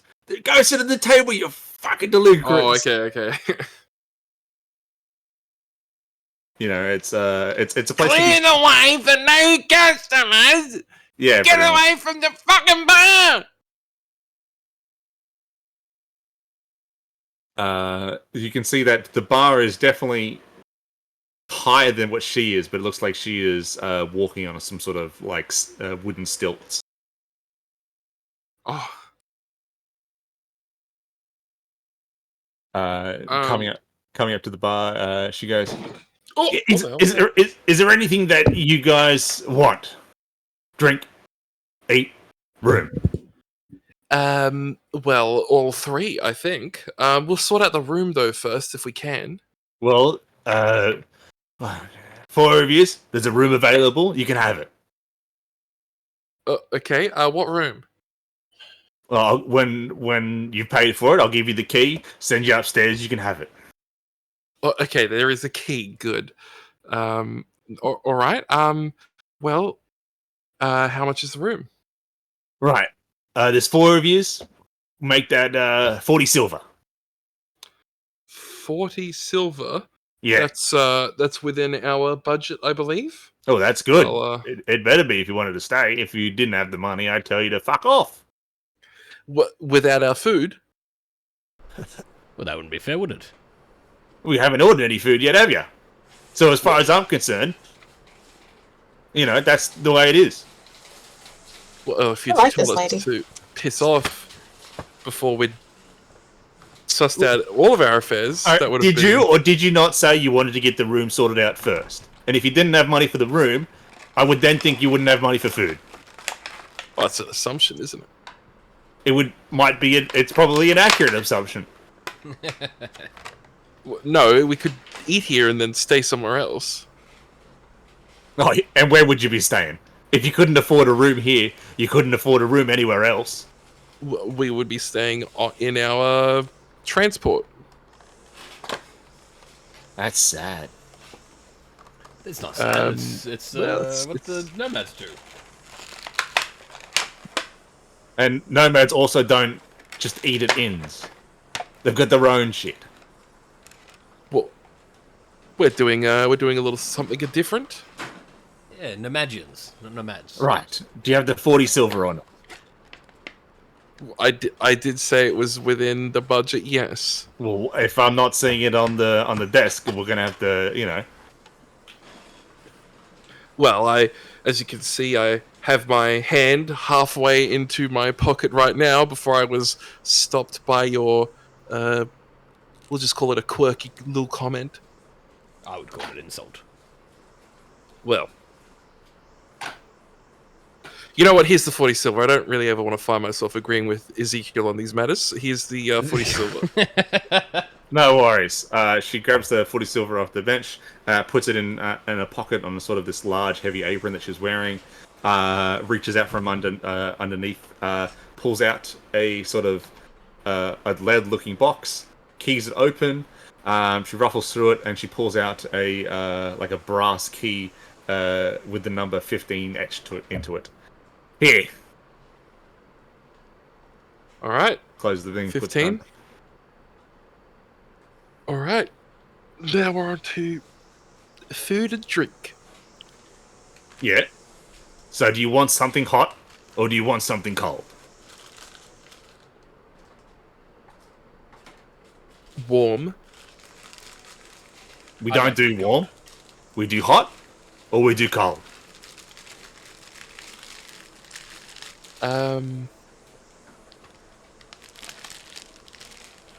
We'll do hot. All right. There's 4 of yous. That's 30 silver. What? Well, what's the hot food? You'll know when you get it. What? That's not fair.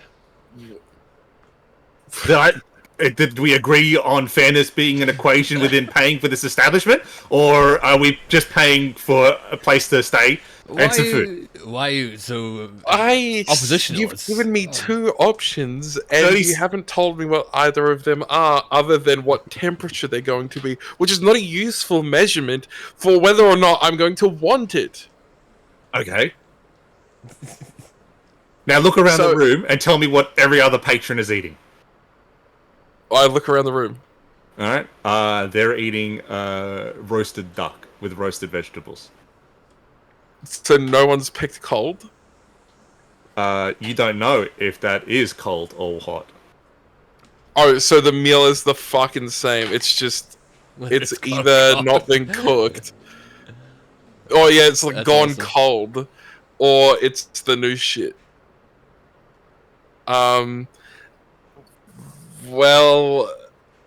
Everyone's eating duck. Am I supposed to infer that people are ordering duck that has been cooled all the way back down because you forgot to serve it? And then duck that's just been cooked. Have you ever eaten cold duck? Think, please. What is it today with getting patrons that have less brain cells than a copper coin? It was a question. I fucking am I supposed to infer? You said look around the room. Yeah. Who serves cold duck? So you pick hot. Who only serves an item based on hot and cold? We do. That's how we've been keeping business for 5 fucking years. Okay, so you might serve cold duck. Well, the only way you're gonna know is by ordering cold. The duck is served cold in certain soups. Is anyone here eating fucking soup? No! Well, there we go. Gotten any closer to figuring out what the cold food is. Do you want me to order the cold? You'll figure it out. Finch, let me order the cold. Why the fuck would I want to figure it out? Finch, so you can learn You're serving me the food! No. You're ordering giving me a choice. I'm giving hot or cold. You go, you want cold, and then we'll give you what the cold is. You want hot, and then we'll give you what the hot is. So what is the cold? You'll know when you're giving it. Finch, please. I feel myself growing more and more unable to hold back when he speaks. I'll pick the cold, you pick the warm, and the hot, and we'll be fine. Okay, for starters, it's she speaks. Don't fucking misgender me. Oh, I'm sorry, you look like one. I'm so sorry. But that is the thing. Do you want me to just order the cold, Finch? That might have been racist. I don't care. I'll order the cold. I'll have the cold one, alright? How much is just one cold? Okay, we don't work like that. Oh, it's just bundle deals. Yeah, it's 30 silver for your meal. Oh, then one cold, 2 hot. It gives you breakfast. Why would it work like that? How is your kitchen operated? What if we all ordered separately? It doesn't work Well, like It doesn't work like Doesn't that. work. Doesn't work like. But what if say Wessel and Sia left, and now it's just the two of us? Well, then I would drop you down a room for singles, wouldn't I? Your kitchen works in accordance with room sizes? How did that sounds like chaos? Oh, it works. It doesn't sound like it does, because I'm sitting here not sure what to order, because I only know what the hot food is due to everyone else having the hot food, and the cold food is this mysterious golden dragon that no one can figure out what it is because he won't tell anyone. But also, we can't order a couple of colds and a couple of hots because you only make food in batches of room size. I don't see what the problem is. So we can't have 2 hot and 1 cold. Oh, sorry, 3 hot and 1 cold. Oh, we could do that, yeah. Oh, then we're fine here, Fitch, right?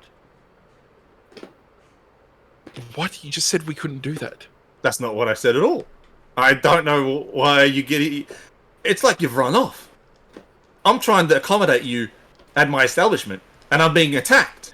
It really does not Being feel like attacked. you are trying to accommodate me at all. You have a certain set of rules that are completely and totally inflexible. I think No. you just want to know what the meal was, to be honest, to begin with, and you haven't told That's us. all I want to know. What the fuck is the cold meal? But Yeah, you know you're- what? We've sorted it out. You're going to make us 1 cold and 3 hot. Yeah. So that's 30 silver. 30 silver. Yeah. 30 Did you silver. just say it was 3 silver? No. 3 silver? What the fuck? Yeah, for 3 silver, I'll give you a fucking handful of grass blades. Well, it's a good thing we have OBS to run that back. What is that? I don't know what that is. All right, 30 silver. 30 silver, right? 30 silver covers your dinner and breakfast. I'm not ripping you off here. This is great value for money. We'll see what the food is like first. Maybe you see what the fucking room's like first. Okay. Hey, can I do a quick investigation? Just like perception to see if there's any dangerous people around? Like bodyguards or guards of the like? Oh no. Consider I do how that in Hitman simple where I'm he about to was kill with someone. getting scammed over a shitty meal to this extreme. Finch, Can what I are you roll- going can I on roll about? perception? Roll a perception check. Thanks, mate. Fuck. Also, this feels expensive. That's 6, bro. 6. No one here looks like they are above Perfect. you. Awesome. That's good. That's very good. Then I go, well, I'll check the rooms out when we get the chance to, but I'd rather you just, take a step back with the hostility here. No one likes that. Well, there's no hostility. You ordered a room. I've given you the key to the room. Now you've ordered 3 hots and a cold. So that'll get made. So there's time. Go to What your about room. drinks? They come with the hot and cold. All right. What's the It's drink? What predetermined. drinks? It's predetermined. You'll know when you get it. No! Do we at least get the choice of alcohol or not alcohol? You ordered hots and colds. So Wait, does that mean my drink is cold and not hot? Like, is it corresponding to both the meal? Does that and mean the that I'm food? getting a hot drink? why don't I we don't want stop hot the drink. questioning so I could? I've got other people to serve. I'm sorry. Well, they can wait. You're dealing with us right now. Is the drink cold or is it hot? Why does Well- that matter at the moment? You ordered the. You're the one ordering the cold. Yes, I am the one ordering the cold, yes. So then, most surely, the drink would come out cold as well. So I'm getting tea. Who knows what you're getting? You're getting a hot drink with your hot meal. You don't know? No idea. Oh. Okay, there's a third in. We've already paid for the room. I'm not giving you a fucking refund. I'm telling you right now. Well, we haven't used it. We haven't even been to the room yet. So legally, by consumer law, you're allowed to give us a refund. Ain't no fucking consumer law here, mate. You've paid for the room. You've given me the money. I've given you the key. Now I'm trying to get the 30 silver off you so that you can order your meals, which is 1 cold and 3 hot, which includes dinner and breakfast. These are great value prices for what you're fucking getting. Hand me the 30 silver so I can attend to other customers. We can go to the third inn for food But then and stay here. I feel Where are like- you? What? Where are you going? Don't answer that, bitch. I said a bitch. Please, bitch. I will punch this woman, and please don't. We need to get going out of here. Well, from what we've heard, the Blunted Table is the best inn in town. If you're having this much trouble with this establishment, the Blunted Table, it's out of your league. To eat at? Look, if 30 silver is an issue, you won't be eating at the Blunted Table. 30 silver's not the issue. The fact that you don't even know what the fuck you're serving me is the issue. I can't pick what you're gonna give me. I can only pick the temperature as a theme. I can't even mix and match the cold and the hot. It feels weird. I'm ordering a meal and I'm talking about mixing and matching the options. That's sad. I'd almost rather just dig into my pouch for rations. I don't know what your problem is. Of course I know what you'd be getting if you were getting hot or cold. You don't know specifically what I'm getting. You just know it's going to be fucking hot. If you're getting hot, you're getting a meal. And if you're getting cold, you're getting a meal. If every cunt in here is eating what looks to be roasted duck and vegetables, then surely that eliminates one of the two. Cunts have got to be looking at us at this point. You can't call your patients gotta cunts. be- That's not. we That's gotta not be on. making a You can't be scene doing- at and this look behind me. I'm like, you hear this? You're gonna call your cunts. Come on, man. This is Just getting not the into right a word. shouting match with the fucking bartender. People are looking, but they're like,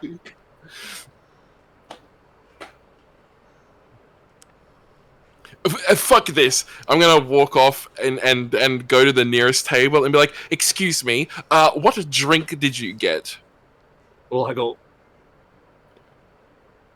well, what did I get? What did I get? I got water. Hot water. No, the water's cold.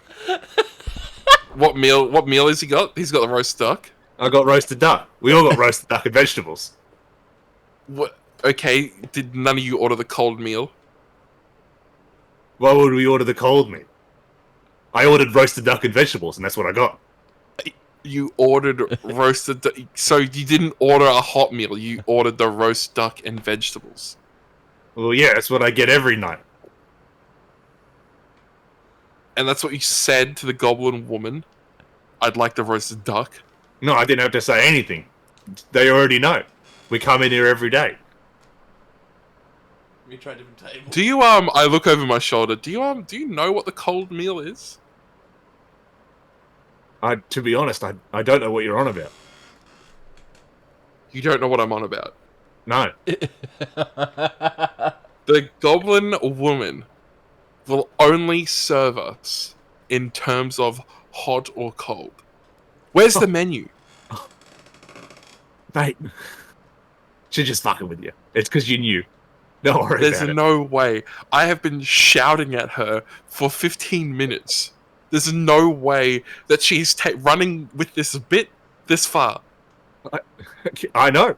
We got bets on.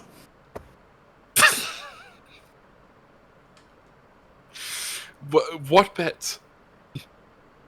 Well, you're probably the third longest that she's having to go with. Well, what's your So- bet? I got, jig's up now, but I had 5 gold on you glassed in an hour. Glassed. No, lasting an hour. No one's Oh. getting glassed here. Oh, someone's getting glass. Anyway, I don't know if I can keep it up for an hour. Well, now that you know, you probably don't have to. No, I'm going back in there. Got back in there. He just puts his hand up and gives his compatriots a look. Listen, if you had just because of the fact that you were nice enough to tell me, I would have gone back in there for another 10 or maybe 15 for you. But an hour, listen, I don't think even on my angriest day I would have an hour in me. Oh, that's okay. It was fun while it lasted. Yeah. I'll head back to the bar. All right, So what have you got other than the roast fucking duck? we got lamb, we got beef. Here we go. You broke him. Awesome. I'll take the beef. Right. Now, do you want hot or cold vegetables? Dealer's choice. Excellent. Anyone else? I'll stick with the It's cold. hot, please. Right. 30 silver. Hold on. Drinks? What do you want? You got soju? No. I can do water. Can you do anything that's not water? No. Then I'll take water. All right, good. Do you want that hot or cold? Cold. All right, then. 30 silver. Yes, 30 silver. Here's 30 silver. Excellent. See you later. No worries. I sit down. I said that. See, I was very close to hurting that woman. Apparently, Should I some join sort of that prank. I wish I had joined that bet. That was amazing to watch.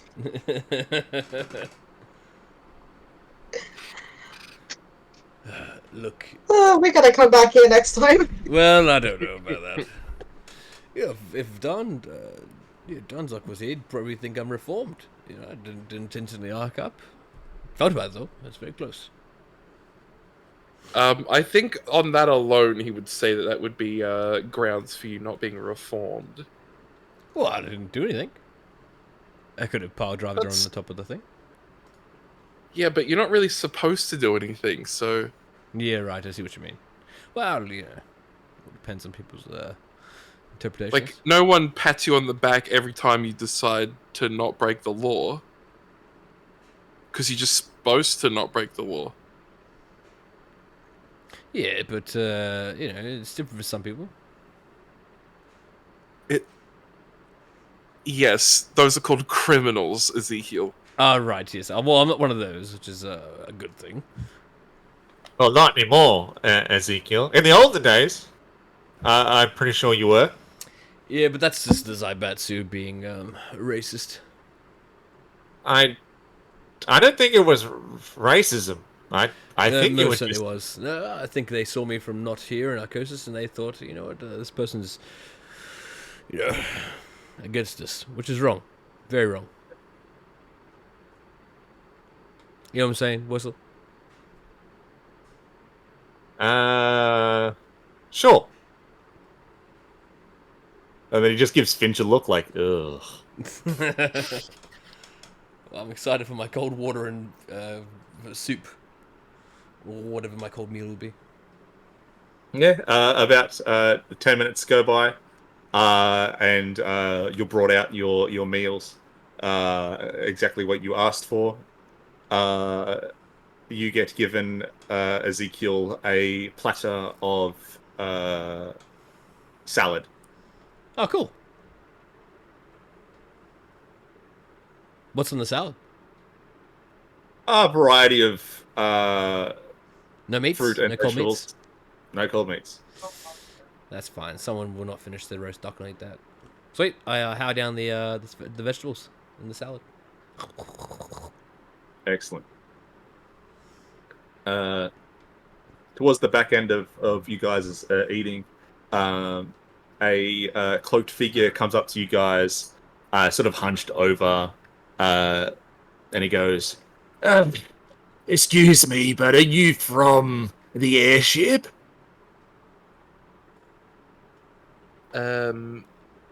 Yes. Oh, good. Then I have a message for you. And he puts his hand into his cloak, and he pulls his hand out. And as he does so, you can see that his hand is like bone thin. And he props a letter onto the table. This was meant to be delivered to you. All right, very well. And he just sort of starts to walk away. I kind of peg on. Excuse me, who sent you? Ah, Who sent you? the Raven sent me. The Raven. Yes. I like 10 of them. Like, do we know who Raven is? Do we know Raven? Is that a... Am I forgetful? And he Do just you mean a literal raven? Yeah, do you mean the bird? Or do you mean the historic figure? No, a Raven spoke to me.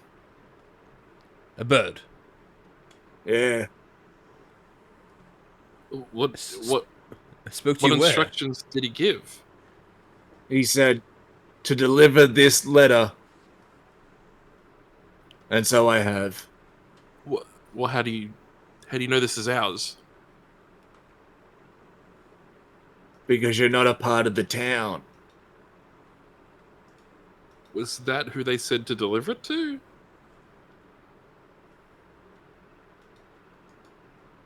Something like that, yeah. Well, there's a bunch of new people in town. I don't think this is ours, man. No, it's yours. The Raven said you would be at the broken table, and you weren't there. Yeah, but we weren't there. Yeah. Yeah, So so here it's you not go. ours. No, it's not No. ours. Well, you No, moved. no, we never went to the broken table. Then which table did you go to? This one. No. Yes. No, you came here after. After the blunted table, yeah. Yeah, the blunted table, my bad. Well, yeah, but no, not your bad. I think he meant the broken table. This is not ours. Take it. I'm sorry. Sir, the Raven was wrong. This is not for us. I mean, yeah, I'm sorry too. Take it. I've already left it and I cannot touch it again. No, that's not true. If I touch that letter again, I die. Ah, that doesn't sound right. Can I look at it with my eyes? I mean, at the letter. is my eyes showing anything? I mean, I Yeah. guess I can't see magical shit. It looks like a piece of paper. There's a bunch of writing on it. Looks like a letter. It's not a scroll, right? Like, not like the explodey one? No, it doesn't look like the exploding scroll. No. Can I insight check if I touch it again I'll die? Is he like bullshitting? You don't need an insight check. Just the passive level of insight that you have signifies that he believes that if he touches that letter again, he will die. He's closest in his rope. You can just test it. Yeah, why don't you just put on some gloves or something? Look. That's for you. All right, goodbye. And he No, goes you to fucked walk up. away. You fucked up. He's walking away. Do you think he'd kill me if I touched him? Don't touch that letter. Well, The letter may or may not be magical, but he believed it was, so... can you use your Don't touch eyes on that. this Raven? Do you think you could do that? No, I think I would You don't need know. to have seen him before. Yes, okay, right. So, bird. Anyway, like, is there any, like... I look around, does anyone here look like a weirdie? Like a wacko that would, like, know about a Raven that could give letters to people? Looking around, the tavern's sort of like shifted out a bunch of people. Everyone here looks like commoners, All man. patrons are normal, yeah, okay. Yeah, no one here really looks out of place. All right.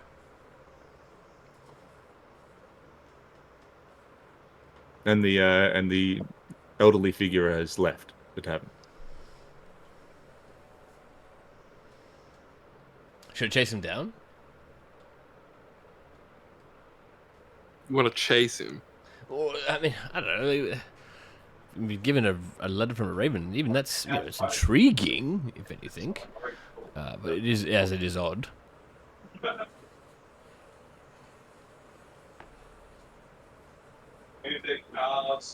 Should we just chuck it to a bag, or I just don't think we should touch it.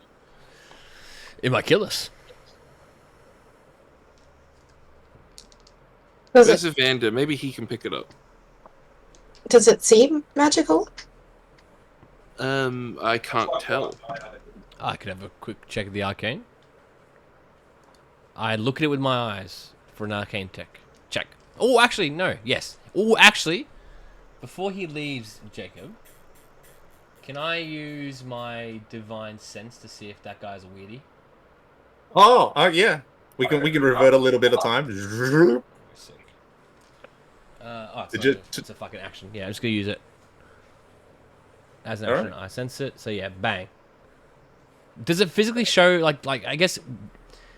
What does it look like for me when I use it? Am I like fucking doing like a ping, or like is it just like a mental thing that I can do, and it doesn't visually show me fucking spouting some spells?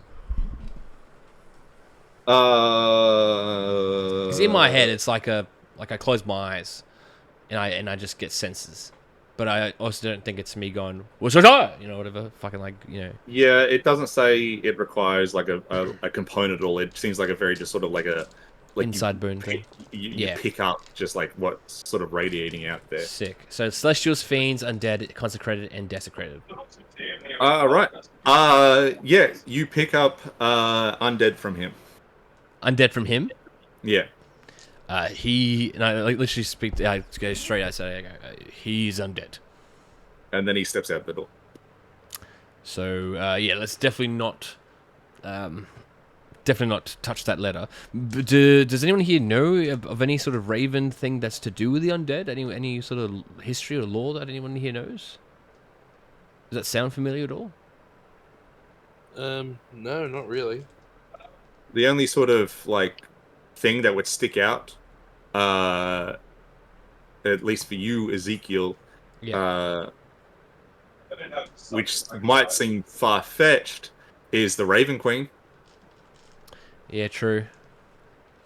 Do I know anything about her with undead and stuff? Like any correlation between the two? You would be aware that she has a use for undead, but she's Yeah. not. Yeah. She's Not allegiance with or have any sort of dominion. yeah.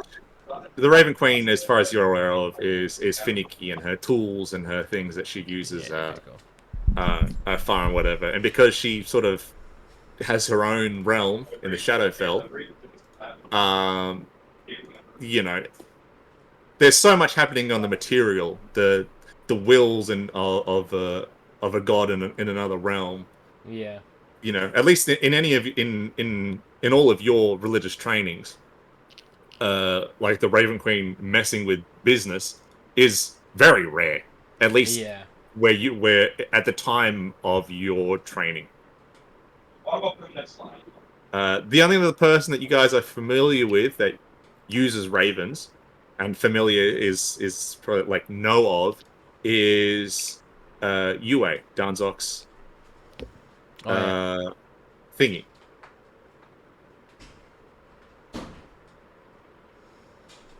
Okay. But as far as my knowledge of what the group would know, in regards to who uses ravens, or would use a raven, or would then use an undead person, it's little to Yeah. none. Yeah. So your guys' guess is as good as mine. Interesting.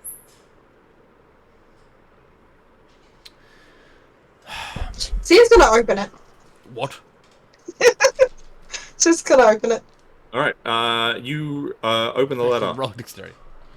Can you roll me a Constitution saving throw, please? Alright. This thing got stuck. Hang on. I left the dice in the box and it's stuck.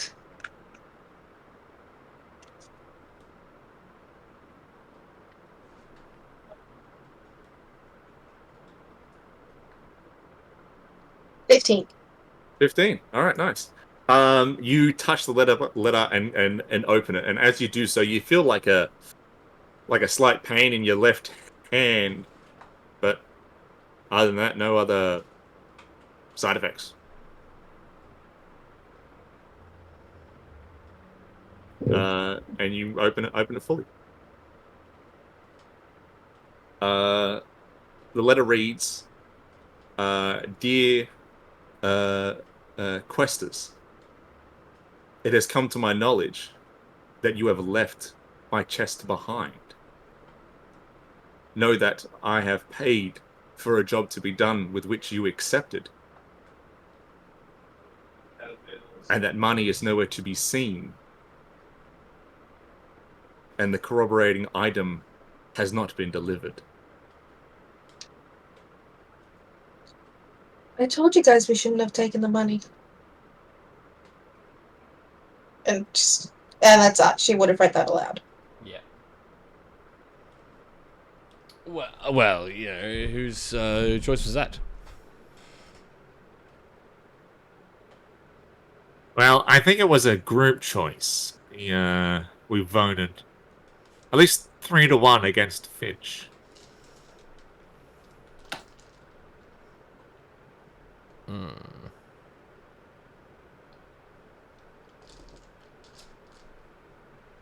Wait, what? I voted we leave the money with it. Oh yeah, my bad. I think Wessel was thinking of whether we do the job in the first place. That True. was 3-1 against me.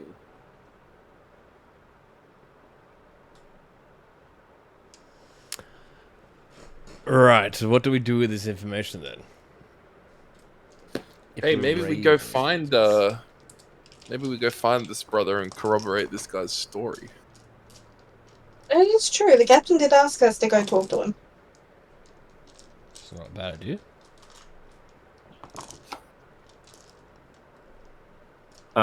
The captain asked you to go talk to the daimyo, but the name he gave of the daimyo is not the same name that was given to you guys of the brother.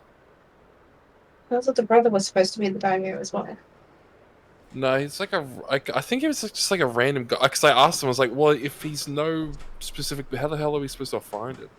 I can't remember. I can't remember right. the instructions that he gave, but he did give instructions on how to find him. Oh.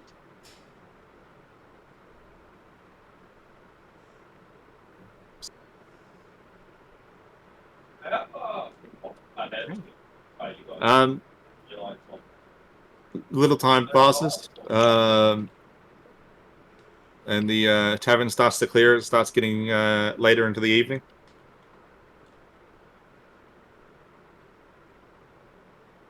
What would you guys like to do? I feel like we should do at least something before we go to sleep. Because we haven't really discussed what time we're leaving tomorrow and whether we have all day to go tracking down two separate people.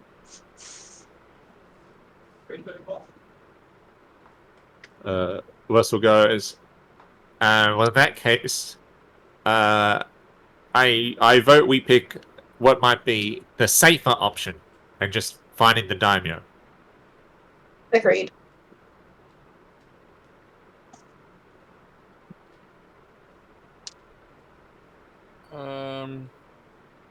Let me see if I can find. I think I.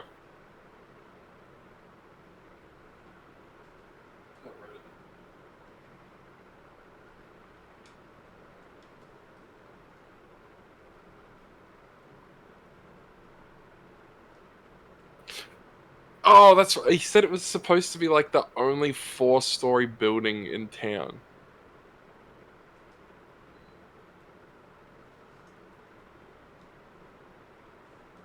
Yeah, that's a really weird direction. Reunion, Kalasta? Kalashta?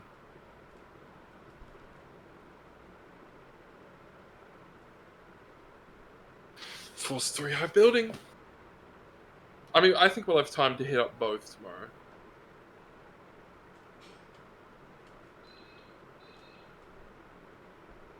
My only thought is if we leave it too late, if the captain's relying on us to speak to the daimyo on his behalf when we're leaving tomorrow, and he has to organise who gets left behind if he even agrees to it.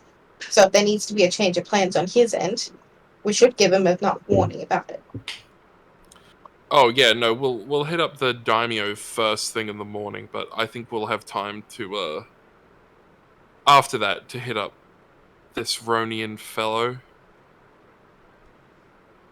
and give the captain a good like 3 or so hours to figure shit out with the daimyo.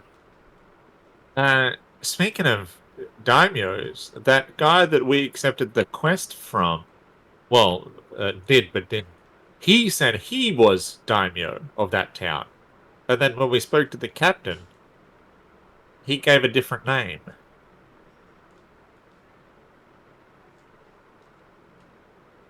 Are you saying that the same thing might be happening here? Well, something's going on. Well, we, don't have too much of a reason to suspect there's two villages with weird daimyos that don't match up. I mean, that's true. The captain did say it might have been a bit of time since he was at the last town, and he did say he was friends with him, so maybe he doesn't know that he had passed away yet, if there is a new daimyo. But the guy didn't say that his brother was also a daimyo. We But could then ask again, someone in town. I'll turn around to a guy at a different table and be like, "Hey, just we have an inquiry with the daimyo of K Song. Do you know where and what his name is? If it is a he." Uh, uh, uh, uh sorry, the daimyo? Yeah, Yeah, it's Kajuro. Kujuro. And where is he situated? Um, well, there was that fire last year, so I don't know whether he's still in his new home or if he moved back. It hasn't really been said.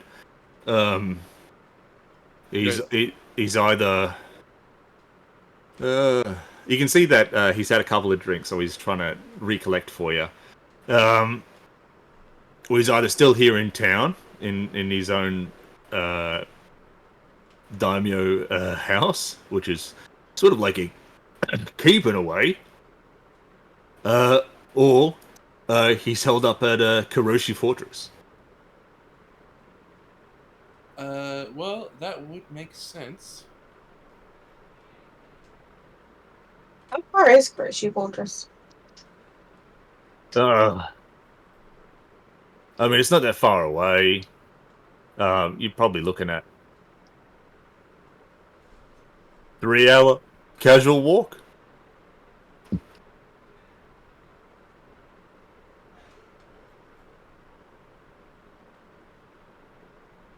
What time is it currently? Like, out of character. out of character, I'd say we are looking at. We got there at that time. Back and forth conversations, eating, creepy guy, more conversation. We're looking at 7 o'clock p.m.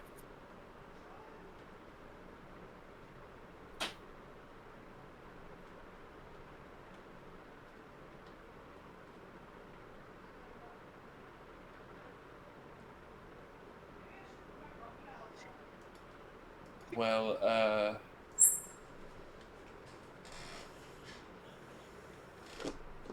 we'll try to meet up with him nice and early. I think that's for the best.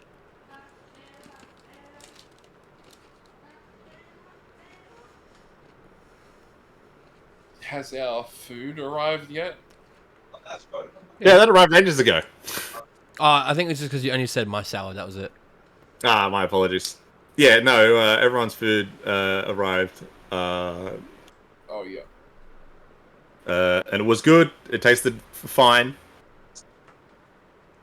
Yeah, for three gold, it bloody better. I think we got. I think we bought. I think it's one of those like buy 4 get 1 free deals. So it could have been 4 gold. But you always think as well, man. Like it's breakfast and dinner, so we get we get some breakfast tomorrow as well included. As you said, it is as she said, it is fantastic, valued deal. We get breakfast. Yeah, included with that cost.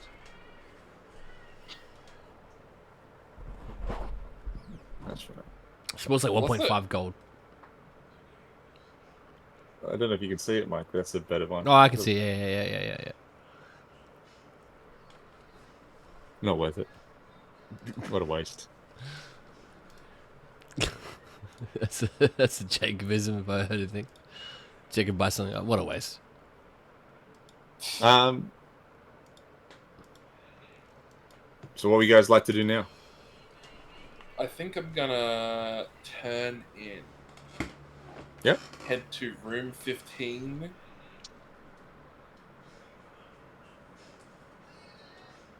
Yeah. Wes will follow suit. I will stop at the bartender first and say that it was a lovely salad, and that it was almost worth the argument. She just nods and then shoos you away. Shoos me away. Yeah. She shoos you. Like, Yeah. well, That was a very nice meal. She nods and then goes, shoot. Yeah, I'm. What do you shoo me for? I was just giving you a compliment to the chef. It's not needed. What do you mean it's not needed? Yeah, I nodded to acknowledge, and then all right, off you go. Well, you could have just nodded, and I would have taken that as okay, goodbye. The shoe was rude. Maybe where you're from, sure. What do you mean by that? She's Well, being you're not- dismissive. You're not a native, are you? Well, obviously not. Well, there we very go. Different to you. Well, there we go. Well, that doesn't. It doesn't explain anything. It does. You just don't know the culture, our traditions. And shooing people is a tradition. It's part of the culture for sure. It's fucking dumb. Well, that's why you don't live here, is it, mate? You're right. Thank God. I Also, don't. how many times have you been shooed since you've been here? Yeah, fucking none. So this bitch is lying. It's the first shoe. I say, well, hopefully breakfast is nice then. Was dinner nice? You've already said yes, so there we go. Oh, then why'd you ask me for then? Why'd you ask in the first place? Why would you go, I hope breakfast is nice? I hope breakfast is nice. That's her impression of you, dude. Is there a glass on the table that's free? No, there isn't. Oh, she's fucking lucky. Right. Well, I'll go to bed then. Well, alright then. Yeah, good. Bit I turn early. around and I say, fucking stupid bitch. Like, you're walking away. Oh, God. Sia, you following suit? Not until a little later. If there's people open to it in the pub, she's going to try talking to her, essentially networking to try and make connections to people in the town. And if at all possible, just try to get some more information about just the general how the place is ruled, what sort of customs are in the general area. Probably not directly to this town, but she is Alright. decades in the future. Just Can you roll for me a, just a persuasion check?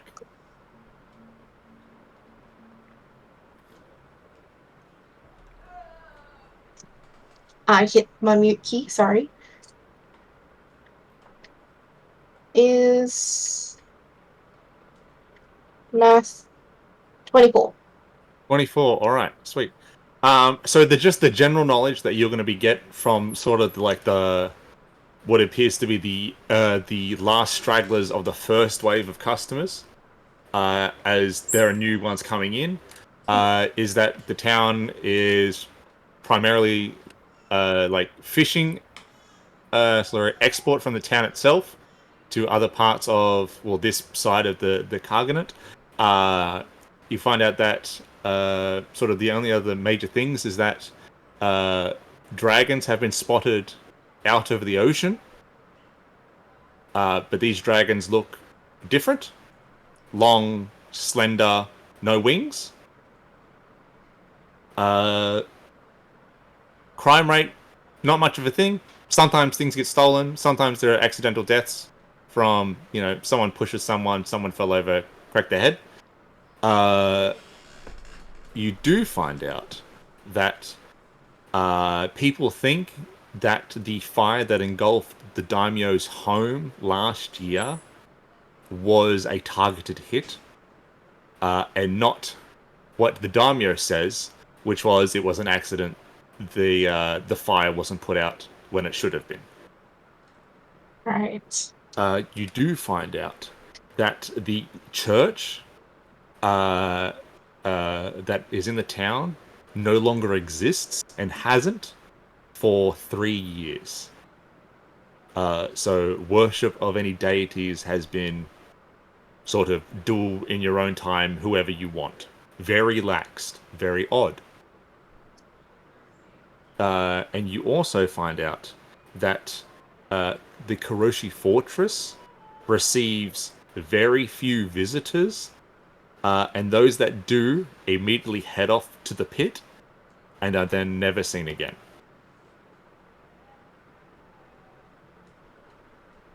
So no one's ever come back from the fortress. At least no one local. Oh, sorry. No one foreign. Or is that am I saying that right? So anyone out of town that goes there doesn't come back. Yes, there we go. Oh, great. You inquire also just about a possible 4-story building. There isn't one in town. The thing closest to having a building being 4 stories is at the Kuroshi Fortress.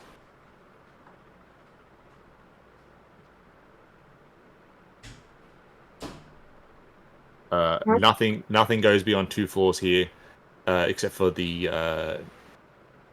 nothing goes beyond 2 floors. The only thing that breach 2 floors are the inns. And can you roll for me a religion check? Yes. Hey, sorry. Because I very much believe that in amongst this you would gibber some religious, words.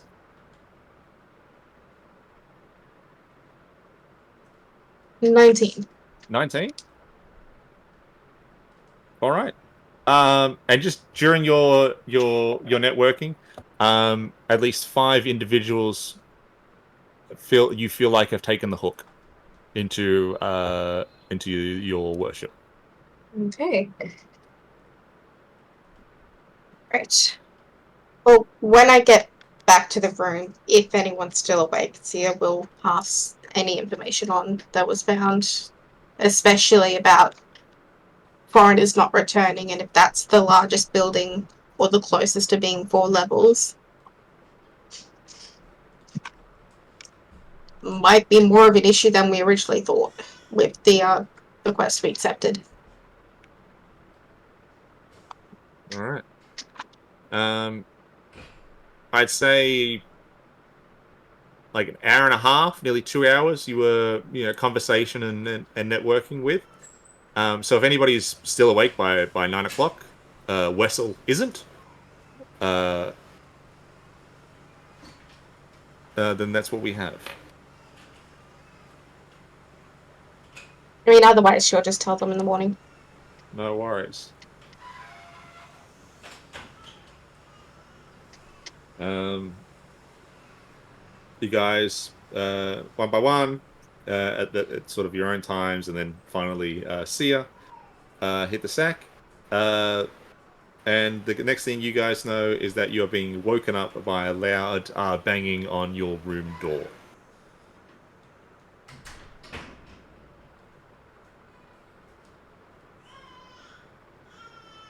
There is no sort of voice accompanying the knocking on wood. It is just loud knocking.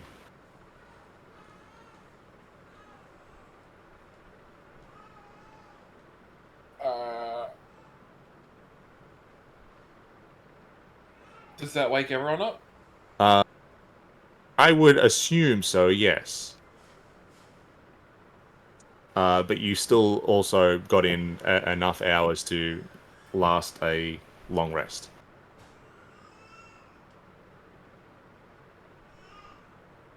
Can I try and peek through, see who it is? Yeah. Peeking through the keyhole, you see it on the other side. A member of the bar from last night. You saw him glancingly. He was at the table of the guy that you spoke to, who filled you in on the what was happening between you and the barkeep. Oh, okay. I'll just raw dog open the door. All right. You open the door as a big son. He goes, "Apologies for the wake up. I just wanted to let you know that breakfast is being served." What? Oh, okay.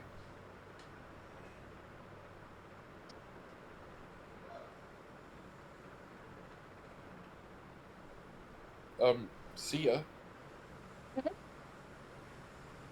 No, I was talking to him. Oh, sorry. And he's sort of like waiting there for something else to happen before he goes, "Yep, no worries," and he walks away.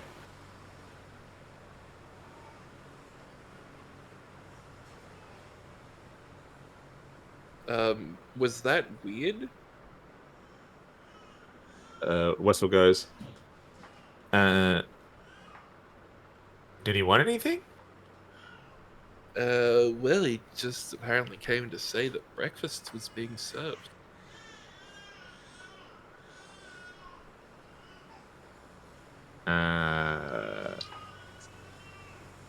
"Yeah."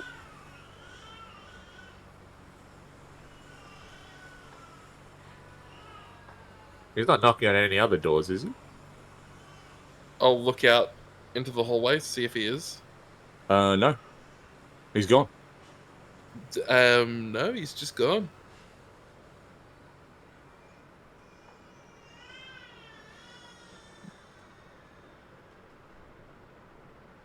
Well, it's a strange inn, so maybe that's how they do things.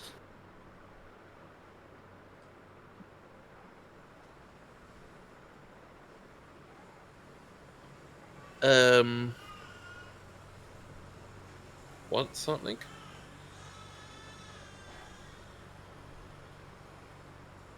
I'd like to see if breakfast is ready. Maybe it's like a buffet sort of thing where you just pick and choose. Like, we haven't ordered anything, so how could it be ready?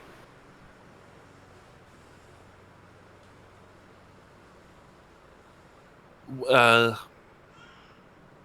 hmm. Maybe you check Wessel. You're the sneaky one.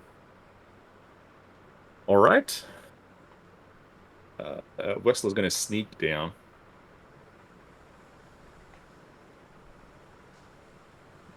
$17 on the die. Plus, fucking hell.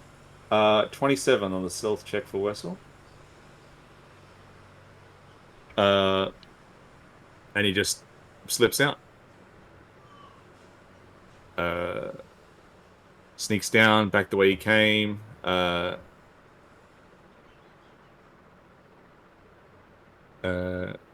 And comes back up, tells you what he sees, and it is indeed a sort of choose your own breakfast.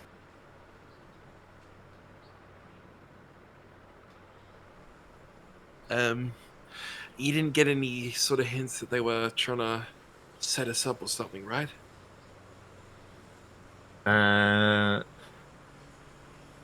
Unless there are 8 other people in on it, because there were 8 patrons already eating. The chick from last night is still behind the counter. I did wait to see if something would happen, but no.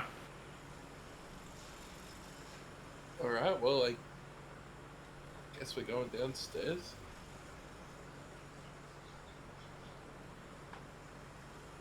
Is anyone staying here?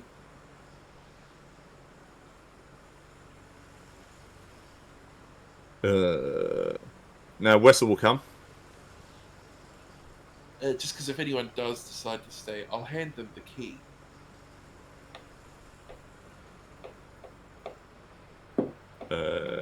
Now Ezekiel's going to come. I guess Sia will go as well then.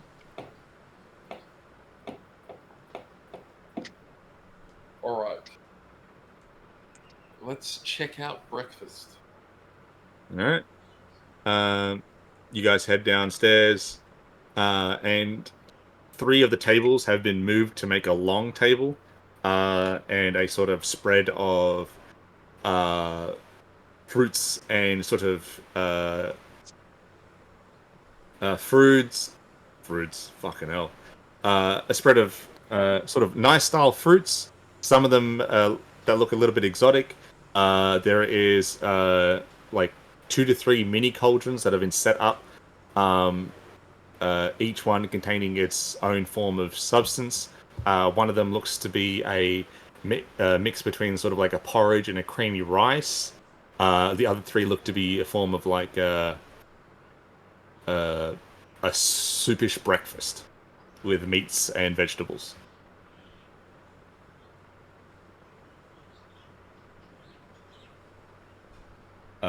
There are now 9 patrons eating at the other tables. You see one of the people from, or not one of the people, but the guy that you spoke to, Finch, from last night. He's down there eating already. Looks up, gives you guys a wave, and goes back to eating his bowl of food.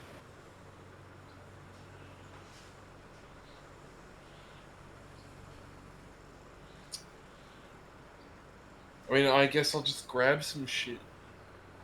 Oh, We don't leave anything in the Very room, do we, good. when we come down?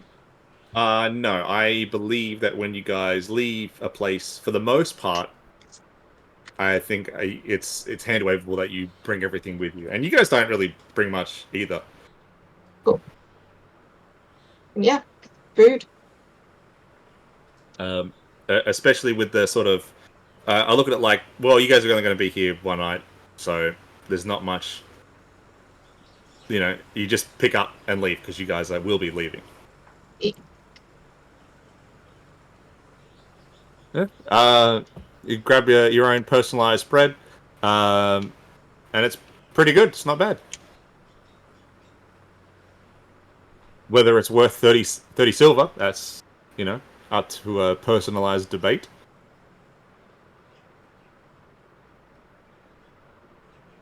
And if you didn't last night, then now would be the time to divulge to the group seer basically what you found out last night.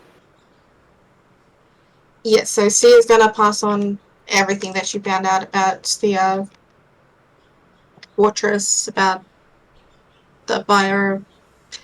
Nobody outside of town ever comes back from the fortress, and that is the only place with potentially a 4th floor, or even just like a place with more than just 2 floors, essentially.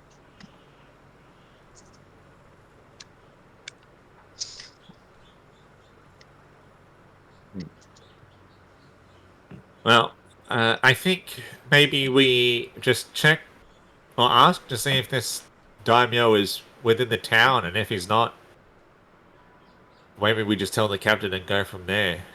I mean, if it's 3 hours to the fortress, so that's another 3 hours back. That's quite a bit of time. Yeah.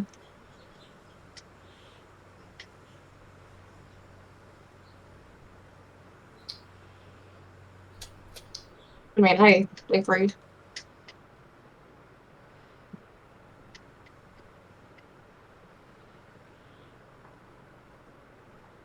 And then, it wouldn't exactly be lying to the captain either. It would just be, well, he wasn't in town, if he isn't. Um, and it takes so long to the fortress. And we are sort of, we aren't running on a time crunch.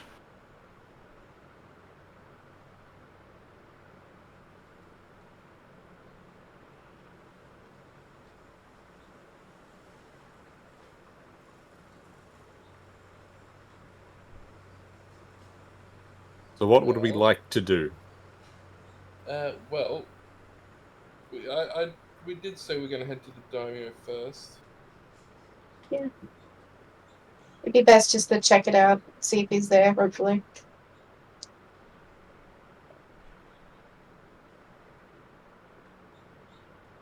All right.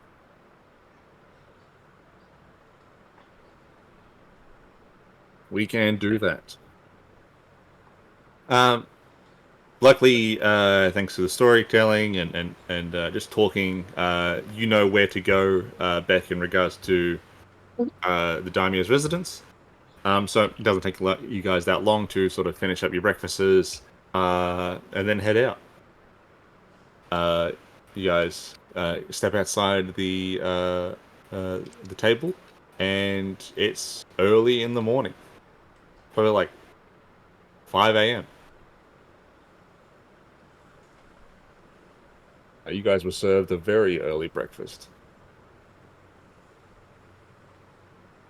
But in 10 minutes, at a sort of brisk pace, you guys reach the daimyo's residence, and it is not still burnt down. You can see where parts of it were, and it's been sort of renovated, but it looks like some people live there.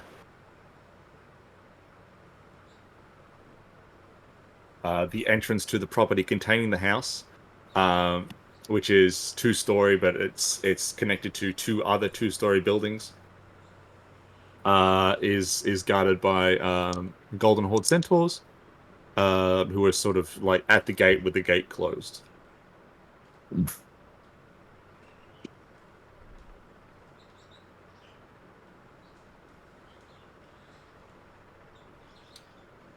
Just walk up to him.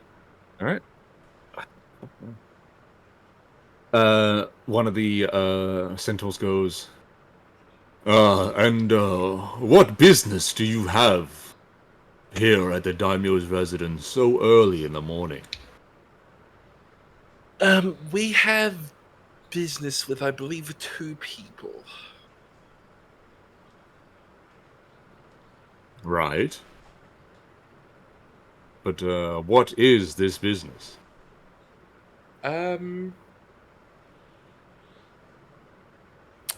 Well, one is in accordance with our ship. That would be to the daimyo himself. And another one would be, we're looking for a individual that following up with him on some stuff from another town.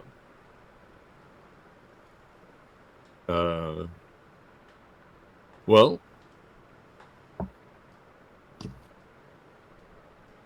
if that is the case, you're more than happy to wait.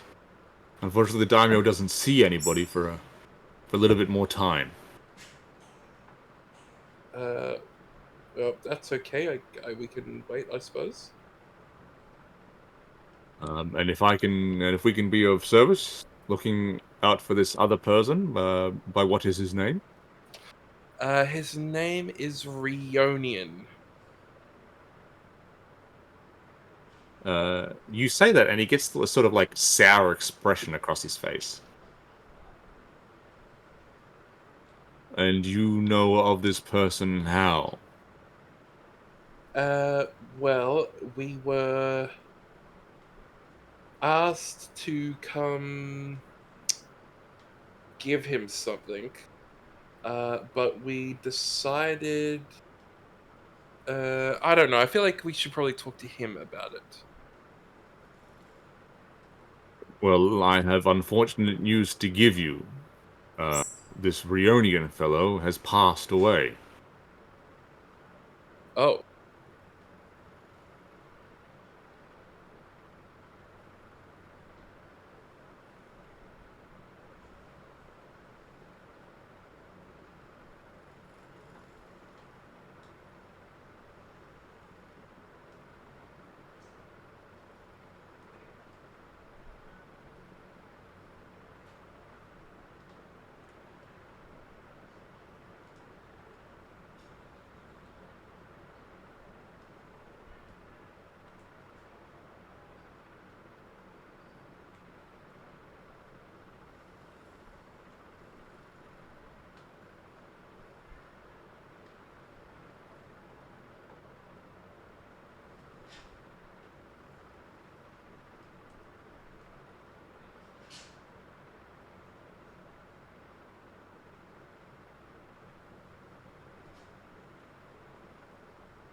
the story. Sorry, dude. Right, well, seems a bit sus. I'll go back to Daimyo, and this might seem a bit important enough for him to wake up.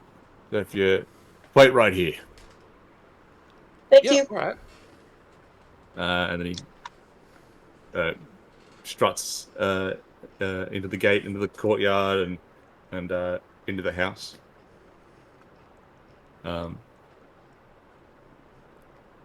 Little bit while it comes back out, and he goes, "Yeah, the daimyo will see you now. They just follow me." Oh, awesome.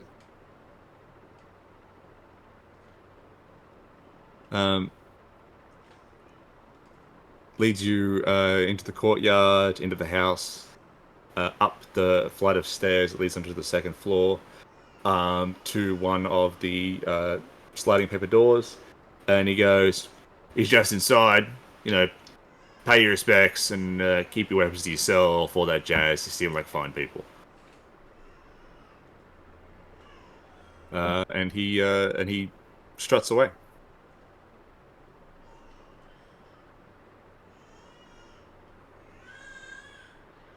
Whoa. Whoa.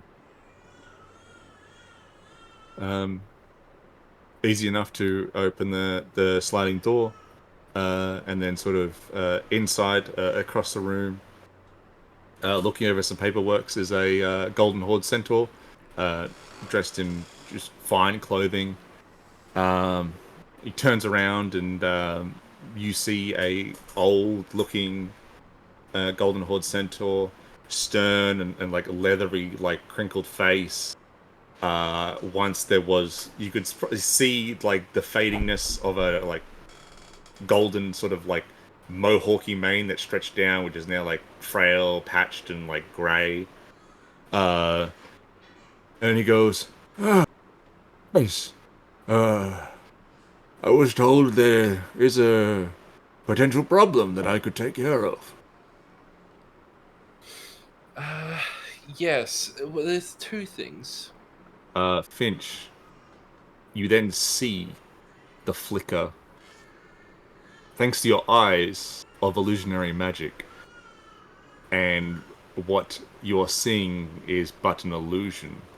And what is behind that illusion is a much younger, sturdier looking centaur.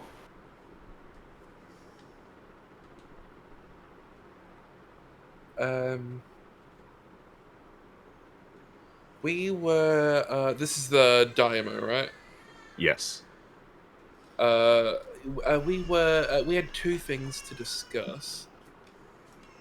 First off, our captain, Rikoshi. Rikoshi, yes. I know him well. What does he seek?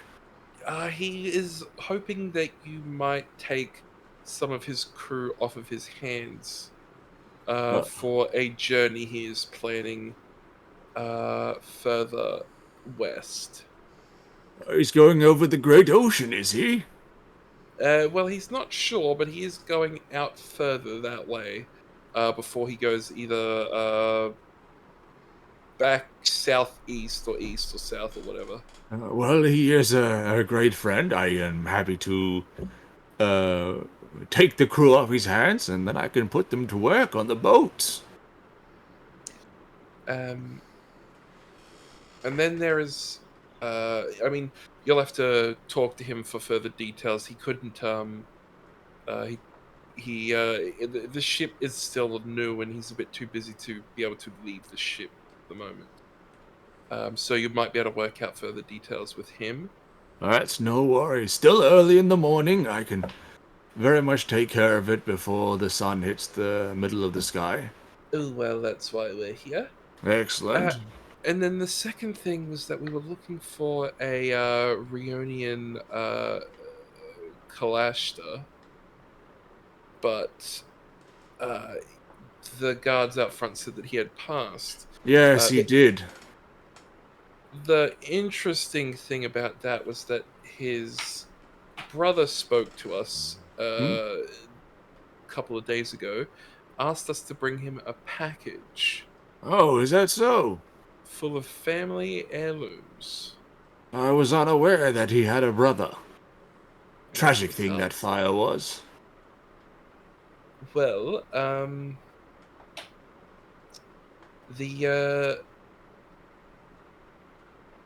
the brother wasn't who they said they were.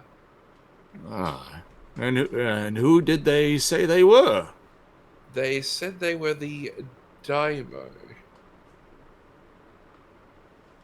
Right. And do you have a name of this supposed daimyo? Well, the trouble is, like, I can't actually remember the fellow's name.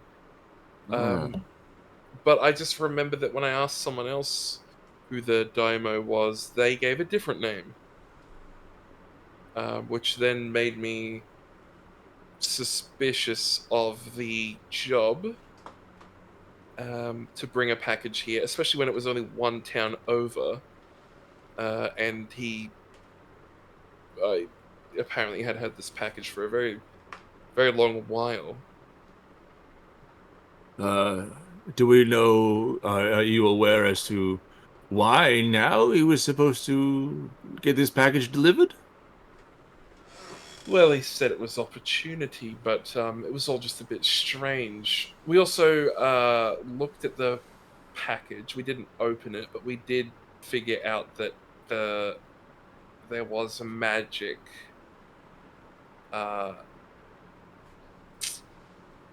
sort of on the lock. Not sort of to magically lock it, but we didn't know what it did. It could have been a trap.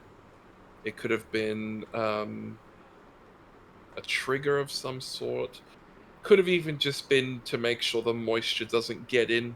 We couldn't figure it out, but we did know that it was the seal was magical.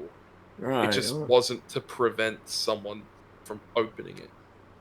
Right. Well, in that case, I'll send word out in some send some messages across to Altai to see what's going on. Yes. It's a bit bizarre having someone impersonate a Daimo, you know. People, these are strange times, and people do strange things. I stopped being surprised when the tree got burnt. You know, I thought that was the end of everything, but luckily for us, we survived. Well, speaking of which, what's this about a fire from a year ago?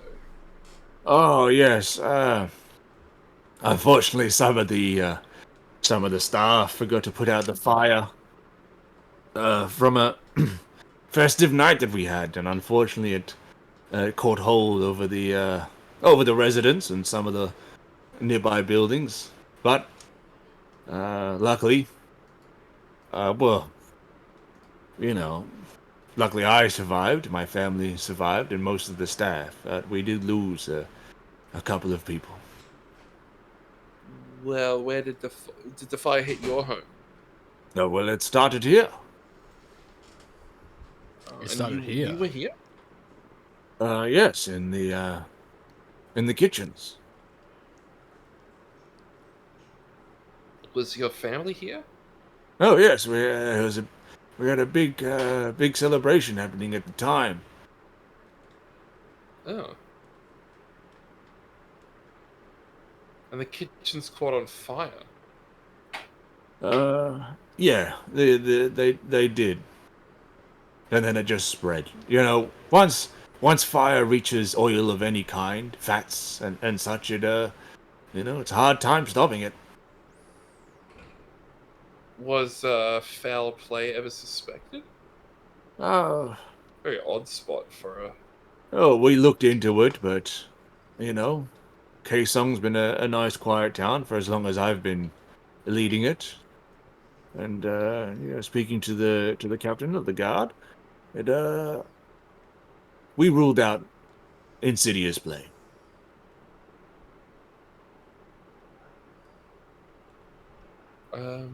Right. Well, uh, does anyone here know, does anyone here know magic? We didn't. Are you talking with the group or to the? No, it's well to everyone.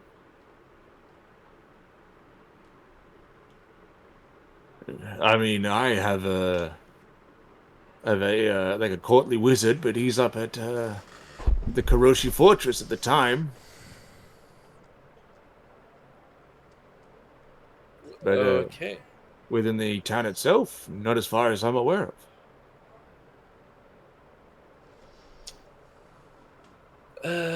Well, it is a shame. I don't know that we know anyone well who knows specifically what I'm looking for. Dispel magic on this package would be quite nice. Just so that we can safely open it and see Well, what's inside.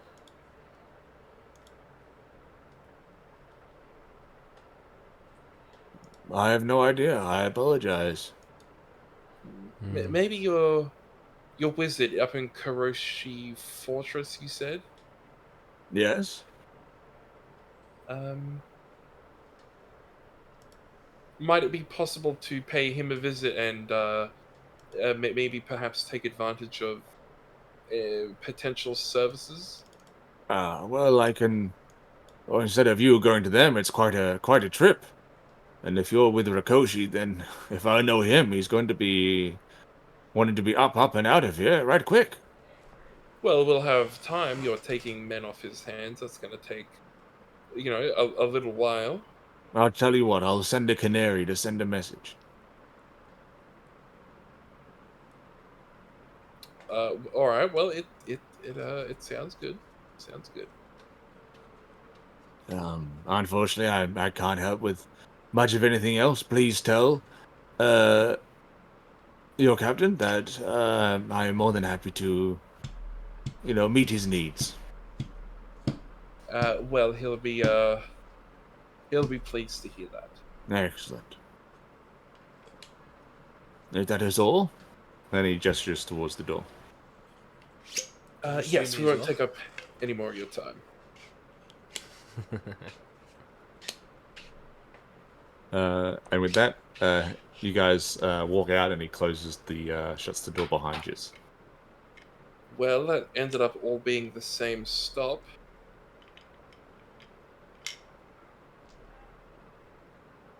Um, the Daimyo had an illusion on. What, to hide his true Did self? he look like a different person underneath? Like, I know he was like a centaur, but did he look like a completely different person, or was he just younger? No, he looked like somebody else. He Sus. he is not who he says he is. Are we having this conversation still within the daimyo's residence, or are we having Oh, this conversation? I thought we were out front. All right, we'll just skip a little bit, and now we're out on the street again.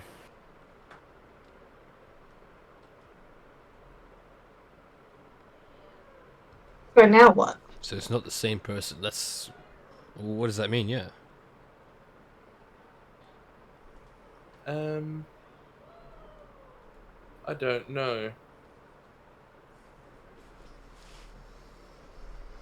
I'm gonna sort of. Now that we're at the front. It's not a super long walk back to the front to where the guard is, right? No, I not sort of really. just It's turn around and very, very walk up short. and just be like, a quick question since I'm from out of, like way out of town. If the local Daimyo were to become unable to perform his duties, how would a new Daimyo be selected? Well, daimyos are selected based upon the rules from Yingchuan, or if no sort of representative from Yingchuan rolls around, then it's based upon the wills of the people of the town.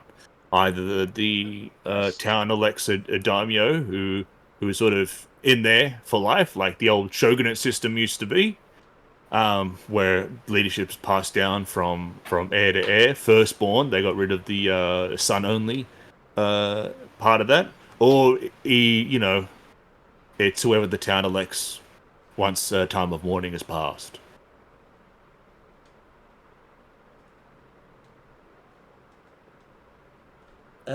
Right. So, who do you think would be a popular pick right now? Well, this town is based on the old shogunate system, so when you know eights forbid, our lord daimyo passes away, it will go towards his son. And where is his son? Right now he is at Kuroshi Fortress. He manages the comings and goings of that place until such the time where he has to take over the leadership of the town.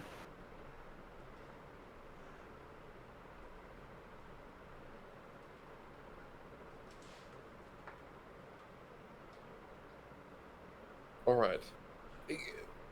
All right. Damn. Okay. It's sounding more and more like I need to head to Kuroshi Fortress. Uh, thank you for the information for catching an old tourist up. It's perfectly fine. We're Uh, glad to help and teach those that wish to learn. well, you That's good. taught me very much. Thank you very much, and I'll walk away. All right, you guys Um, walk away. well, they they hold an election, if it isn't simply just, if a successor is not simply just chosen, the son is next in line. I'm just sort of trying to wonder who would want to go for impersonating a daimyo.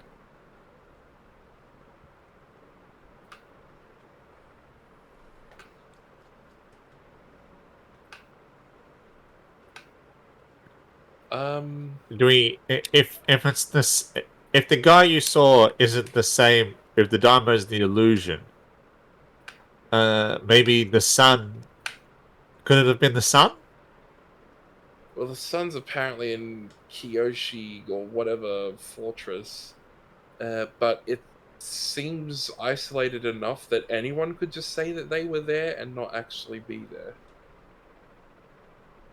So I was thinking the son, but it sounds like he would be next in line anyway. So why would he need to impersonate his father? Well, then somebody else is impersonating so that he doesn't get to rule as next in line. Mm. Because then it's not so much the effort of having to kill the son as well. Who very well could be imprisoned if he's in a fortress.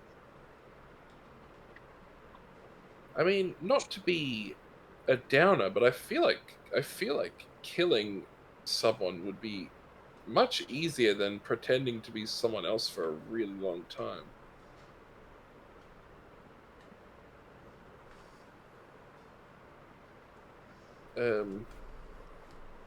Or why not just kill the son and pretend to be the son? He said he was going to send a canary out. Yes, I ignored that. I don't expect the canary will ever reach the fortress.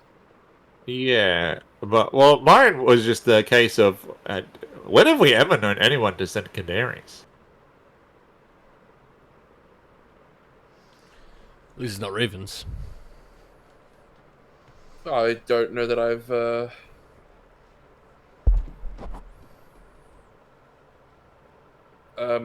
don't really know what the whole deal with a carrier bird is. I've never had to send a single letter in my entire life.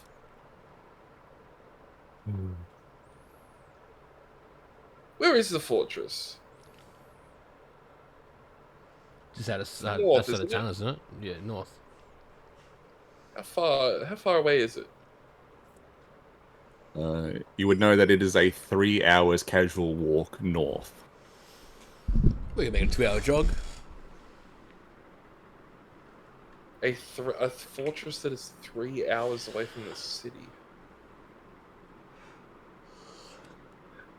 That's not uncommon, isn't it?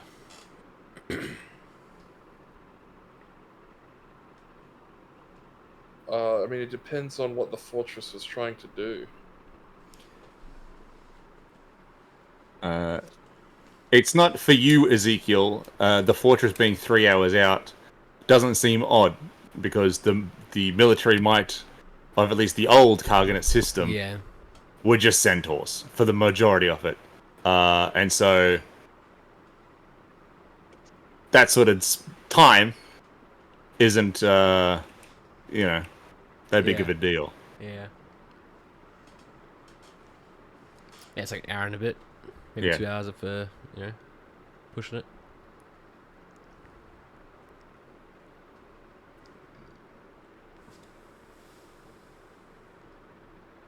So what do we want to do?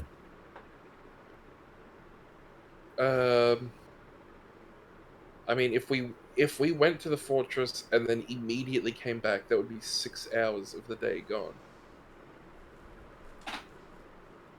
Would we want to ride out there?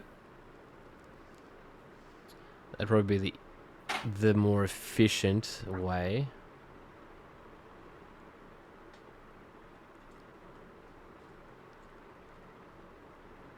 Should we get the captain's opinion? I think we let the captain know first. Yes. Yeah. Hey, maybe the captain can fly us out to the fortress. It is sort of on the way. Yeah. Well, we have to tell the captain that the daimyo agreed anyway, so let's go pay him a visit. All right. You guys head towards head down to the makeshift docks. There outside the ship is at least stitched up in tents. Close by is a bunch of uh, camping tents. It seems that large portion of the crew set up camp and slept outside. And you you see the captain first before he sees you. He's flanked by uh, Raijin and Fujin and at least two of the wizards as they're sort of like moving past and just talking amongst themselves.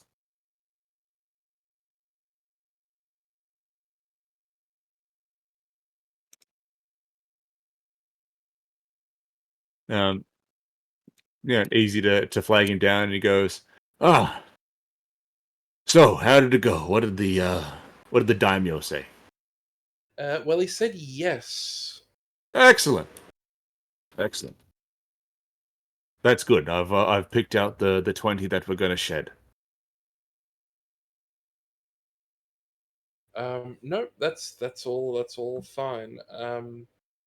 I will say though, the daimyo looks a little bit different. And how so?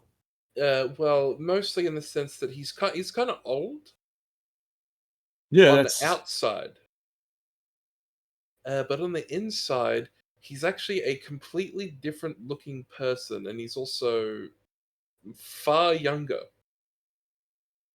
um. So what? He's Where the illusioned. outside bit is an illusion, and the inside bit is who he really is. um.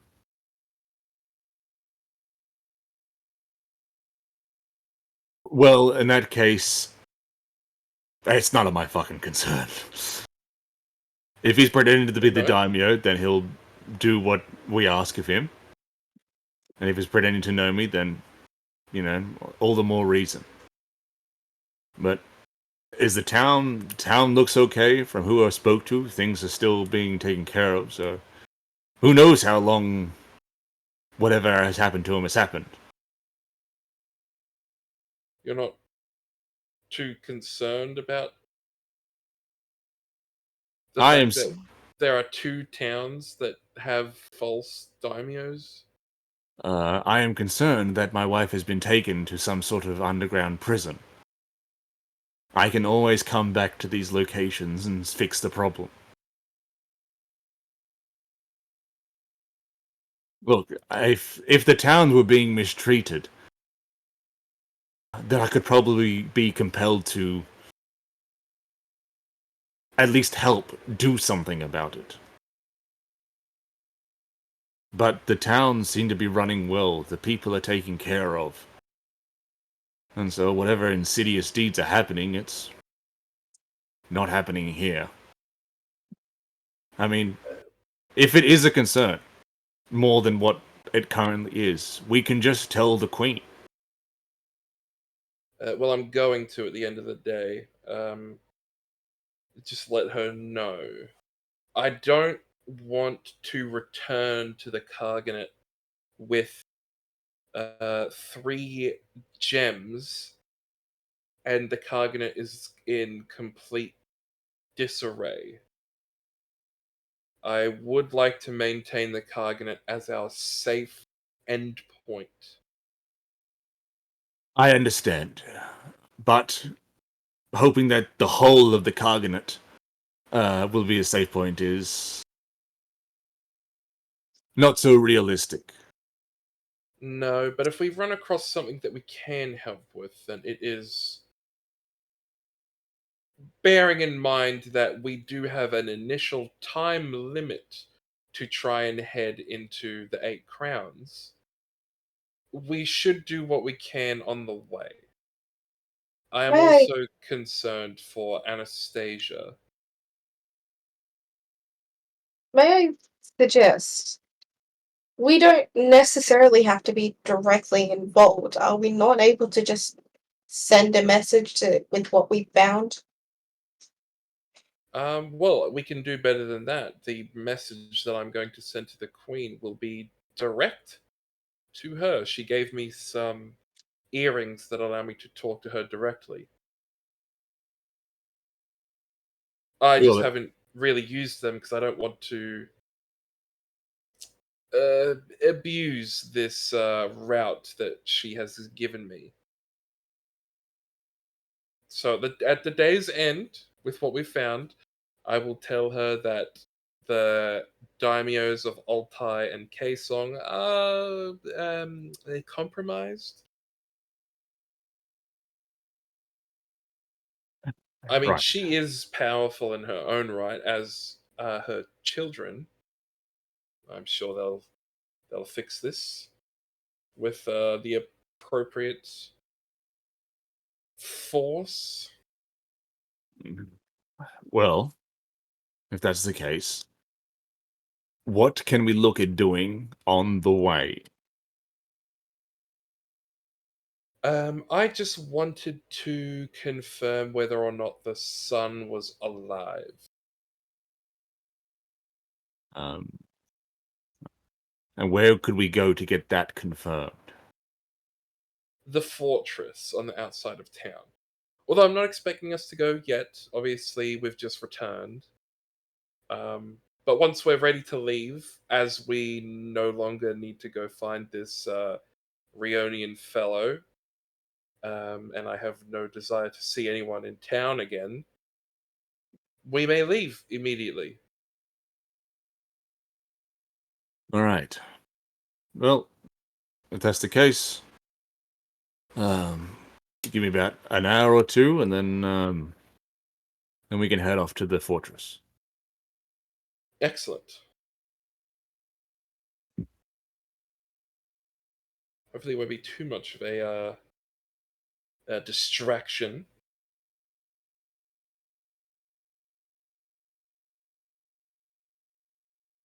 All right. And with that, he looks to Raijin Fusion and the wizards, and they head off back to the ship.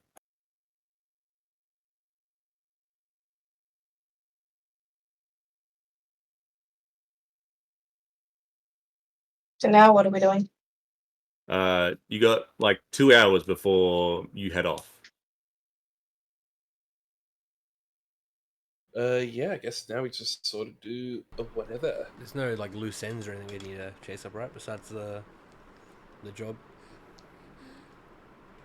Which is at the fortress. Yeah. All right, buddy.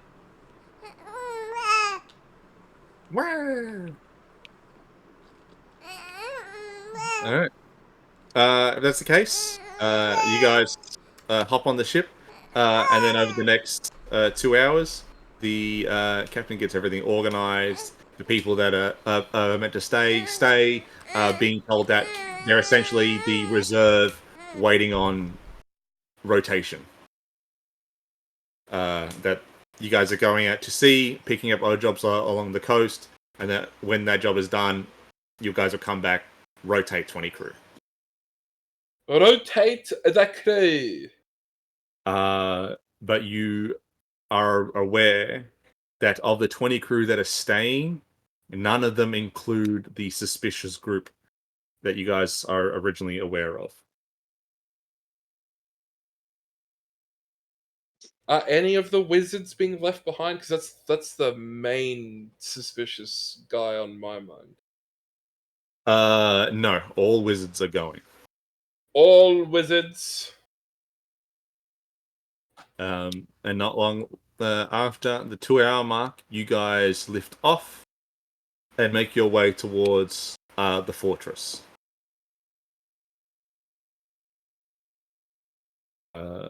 That's It is a wunderbar. very short trip. You guys get there within the hour. The fortress stands on top a large set of hills. And then as you guys were flying down, noticing that past the fortress leads into the forest, and then way further up, the place that people call the pit.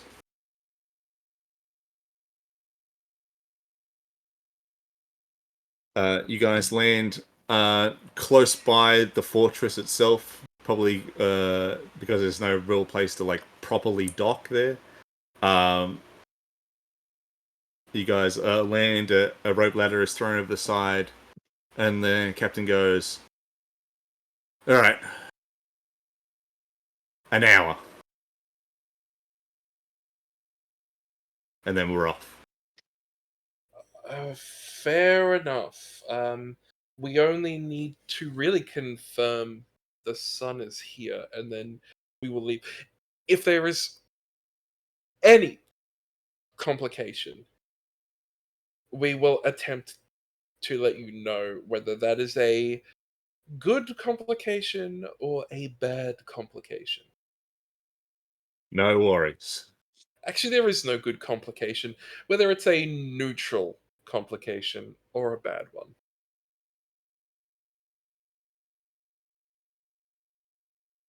And I'll Alright. disembark. All right. Wessel is going to join. I will also join. And Is this going to be a stealth mission, or are we just walking in?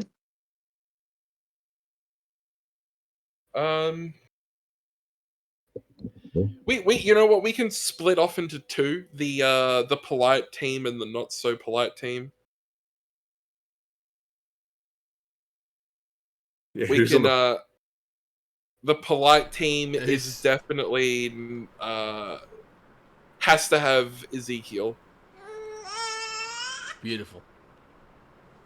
So we'll just have the team that sneaks in to try and get a look at the prince, or the team that tries to meet with the prince.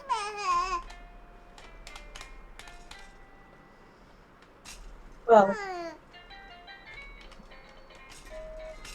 I may have to be part of the polite team. I think you should be with the not polite team.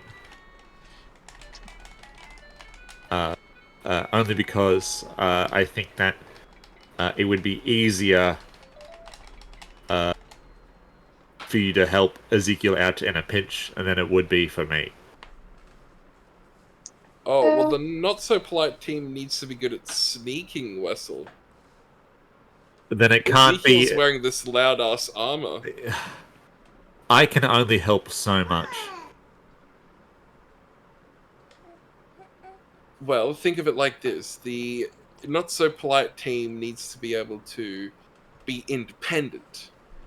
We're not here to fight anyone. Right. Well, in that case, we try polite, and if that's not the case, then we'll do impolite. We are sort of in a rush, though. Normally, I would agree with that. There's no reason not to just wait. But in this case, we have... Whoa, who's got an objection? Who's objecting?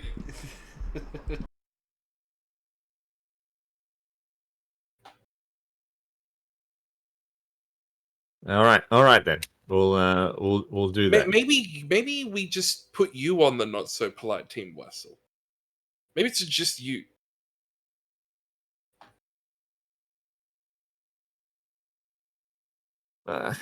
Yeah, that might make it easier. And then the polite team is the three of us. It probably looks better if it's more people on the polite team versus the not so polite team. 3 look better than 2, and Yeah. stealthing is easier for 1. Yeah, I think it makes more sense actually that way. All right then. All right. Well, let's Wessel, you figure out how to get in, and the rest of us are gonna knock on the front door. All right then. Wessel is going to enter stealth, or at least stealth his way up to the keep, the fortress.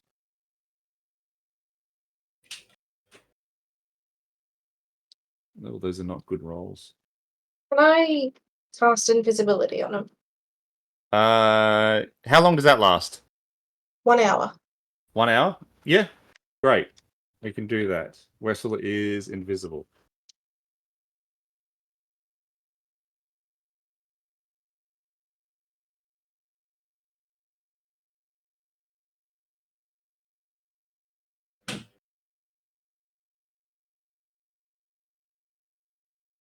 All right.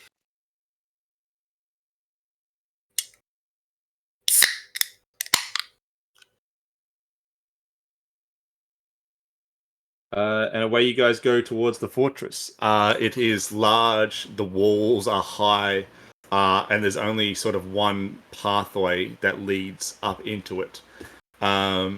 The everybody but Wessel makes their way up to the gate, while Wessel sort of sneaks around to the side to find the shortest distance between the ground and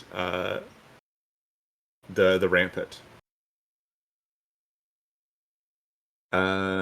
You guys get to the gate. There's no guards out front, and you don't see any sort of up on the paramount above. But there is like a large, like iron knocker.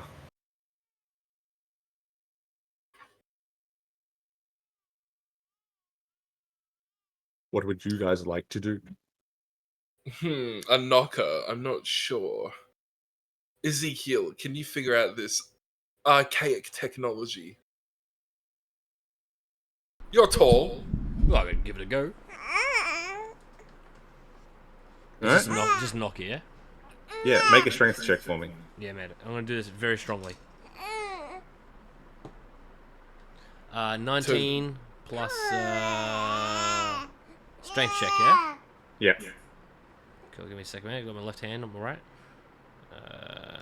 Can't fuck look at my thing. It will be 22. 22. All right, nice.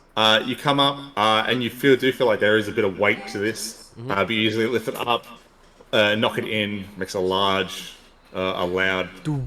sound that sort of echoes, and you can hear the faint echoes of it like bouncing off into the distance.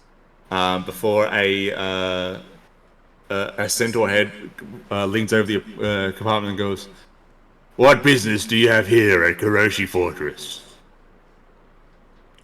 We are here to see someone. Yeah, we were hoping to get an audience with both the court wizard and the Daimo's son. Ah, is that right? Ugh. Yeah. What's the name of the daimyo's son? I'm not sure. He never told me. He just gave us his title.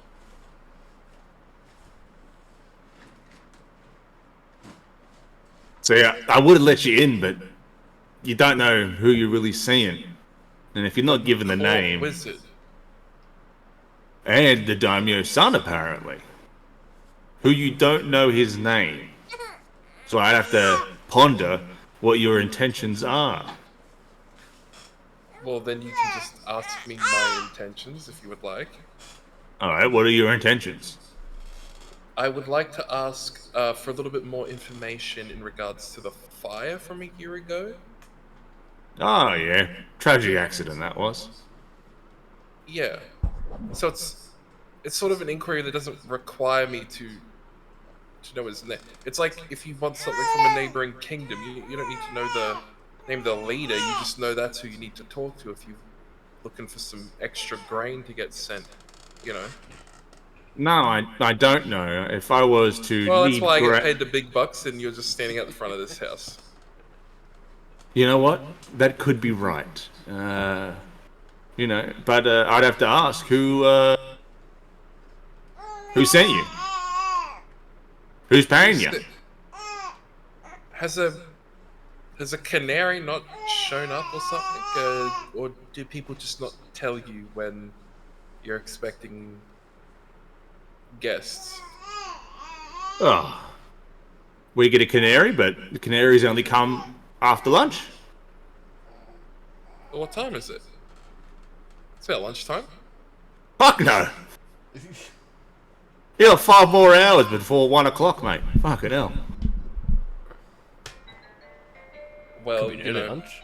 maybe I'm just built different or something. I'm on that rise and grind, maybe. Right, well, if that's the case. Yeah, that's good for you that you're on that rise and grind, as you say. What about the court wizard? Now, unless I get written proof that you've been allowed to see the court wizard by the daimyo himself, you know, it's pretty important. I can't just be letting anybody see him. Not We're even gonna have to under wait. like armed guard or something. No, look, he's busy. All the way out here. Oh, yeah. It's a fortress. What are you doing in here other than watching prisoners and maintaining the garrison? Have you ever been to the pit, mate? No.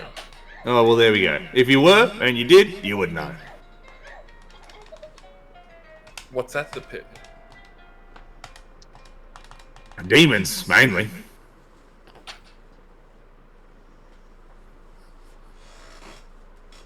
So he's in the fortress, busy, because there's a pit that has demons in it. Yeah. Yeah, that's it. Why would I tell you that? All we want is dispel. We just need a spell, okay? We heard he's the closest magic user in town, and we just need some quick services from him, okay? We're not here to, you know, blow up a bloody forest or something. All right, we're here because I would like to get a spell. Right. I hear Inquire you. about a spell. Yeah, you're that maybe inquiring we about a can spell. use. Yep.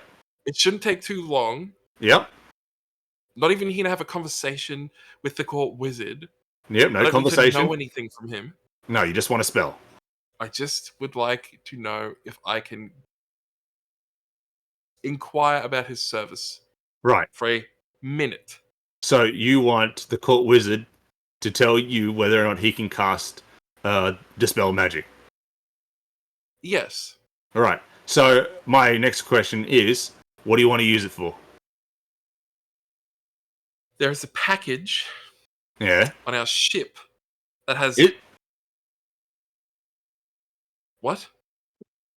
And you didn't bring it with you. Well, no, I didn't want it to be confiscated. Who was going to confiscate it? Well, I don't know. I don't know how things work out here. Okay, I don't know how things work out here. I had a goblin try and charge me 30 silver for a hot or cold meal. I believe that's something I can see you would believe in. Yeah. So I don't know what the hell is going on. But I didn't want someone to confiscate the box and then stupidly open it up before I could explain that it was trapped. And then they get turned into like a frog or some sort of fucking dinosaur. And then I get blamed. Or God forbid they're incinerated. And then we get blamed for attempting to assassinate the bloody court wizard or the daimyo's son if we were allowed to see him in this hypothetical alternative version of this interaction. Yeah. Before I could hear- say the bloody thing was trapped. I hear you. You sound like a very frustrated young man. Yeah, look, until I get the okay from the daimyo about the wizard, you're not seeing him. And in regards to his son, he's not even here. Okay. The daimyo himself said he was here. Well, he was, and he left out this morning. Oh, did he go? What, back to town? Supposedly. Supposedly. Yeah. I could have a guess. You could have a guess, so you don't know. Nah, not really. Can I go through the door to talk to someone who does know? No. No.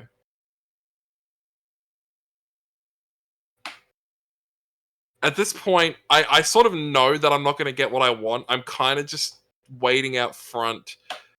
Kind of trying to be, trying to instigate so as to, I don't know, just if Wessel is still lurking around outside, he's paying less attention to surroundings and more attention on me.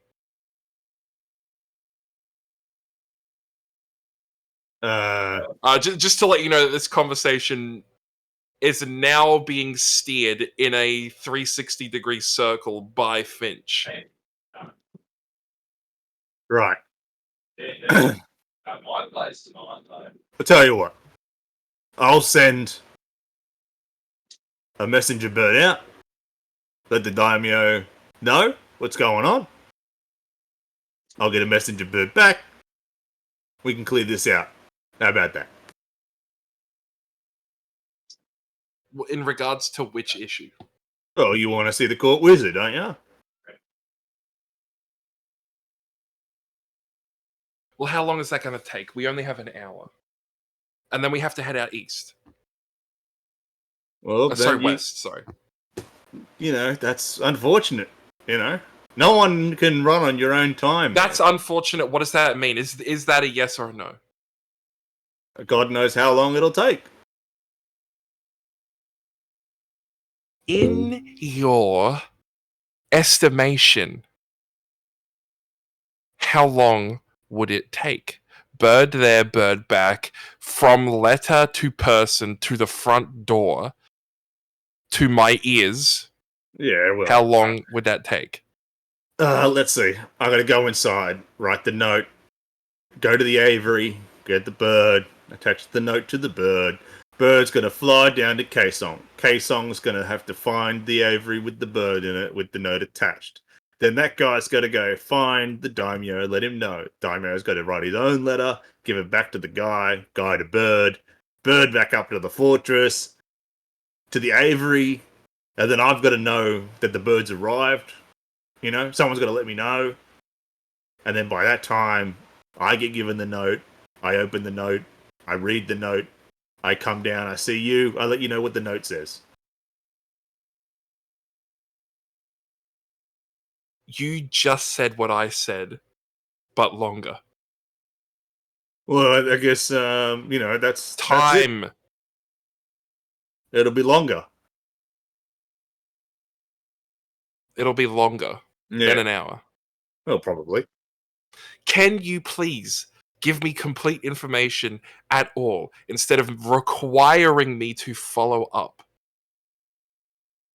Yes Well, or no, I don't 1 get paid for hour that. or longer? Well, I don't know. Probably. Probably. There you go. Probably longer than an hour. More likely to be longer than an hour than not. Oh, maybe. Excellent. That's what in your estimation means. I'm not asking you if you can read the bloody tea leaves and tell me whether or not it will take exactly 1 hour. I'm asking you in your estimation if it will or will not, because otherwise I won't wait around. Look, mate, you know, there's no point guessing if you don't know. No, there is a point to guessing because it helps me plan out the rest of what I'm doing. Am I waiting around for 40 minutes, or should I just be like, listen, the meeting is not going to happen this time around. I will simply have to come back when I have more time. Yeah, well, that seems less like maybes and potentials and more like yes or no's. You know what I mean? No, it's using potentials and guesses and maybes to decide whether or not the decision is going to be worth it. It's weighing your options. No, I'm sorry, traveler, but I just don't see I mean, that yeah, way. what are you gonna know? What are you gonna? You're the only thing you gotta do is wake up, stand out front of door, go back to bed, have lunch. Those are your options, okay? Us people out here who break their backs, making pots, being traders, being out on the road. It's about risks and rewards, all right? And you don't know nothing about any of that. That's why I'm talking like some sort of like alien language to you. You know, I may as well be talking in common. He's got no idea. I'm not even trying to insult you. I'm just saying that it's just sad. Read a book, my friend.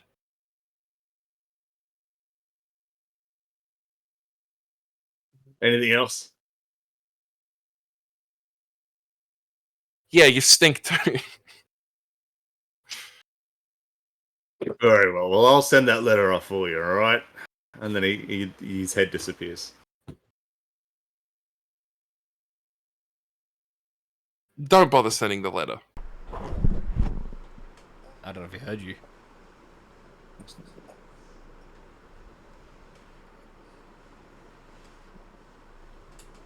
I forgot the point of that rant was to tell him not to send that letter. It was so long that I forgot what the point of it was.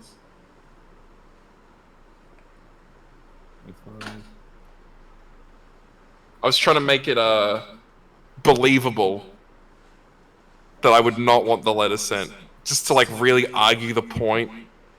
And then by the end of it, I'm like, you know what? Fuck it, whatever. Don't bother. Then it doesn't look like I'm. No, don't send the letter. Don't send the letter.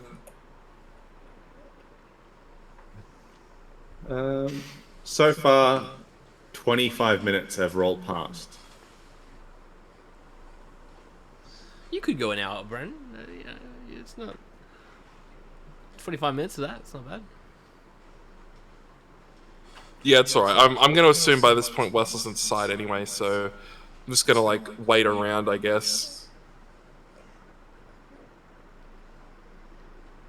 We probably should have discussed the time frame before we try to find him in case something happened. Well, he's rolling good on these stealth checks, that's for sure. Well, the time frame is an hour. What's the time frame? Rikoshi wants to take off in an hour, so. Okay. Right. Just to let you know, Wessel nearly got spotted, but he hid.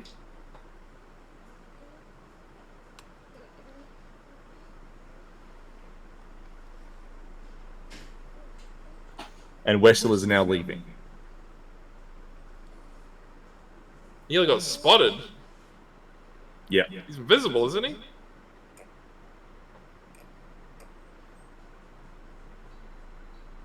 You can still, like, knock over a shelf or something like that. Who's there? Or it's just a box. Going on with me. Hey, Where Odie. are you guys standing? Okay, he's gonna look for you. I mean, I'm standing out, like, where that front door is. I'm just sort of like, a reasonable distance away from the door where, you're when two armies meet and then they have the two guys that walk out in the middle to discuss terms. Yes. I'm main army distance away, where it's like we're all off to the side, just away from the door. Still eye shot, but Yep. we're just away off, not within conversation distance. All right. Then. And I'm tapping my foot with my arms crossed. All right. Then you hear a cough, and you hear a. All right, I have returned. I'll turn around so that the guards can't see me moving my mouth. And we're like, all right, what did you find? So I don't know who I was exactly supposed to be looking for. We weren't given a description as to what the sun looked like. But there is no courtly-looking wizard in the fortress. There's no court. Were there any? Were you looking through any quarters or anything like that? There wasn't anything that looked a little more lavish. No. The place is being run by cultists, brigands. Oh. I thought I'd do a quick check down in what I assumed to be the prison cells, because I thought, hey, if the daimyo is being someone else, then maybe the son's in jail. Along that thought lines. But the only thing down there in the dungeons is people dying and being flayed alive.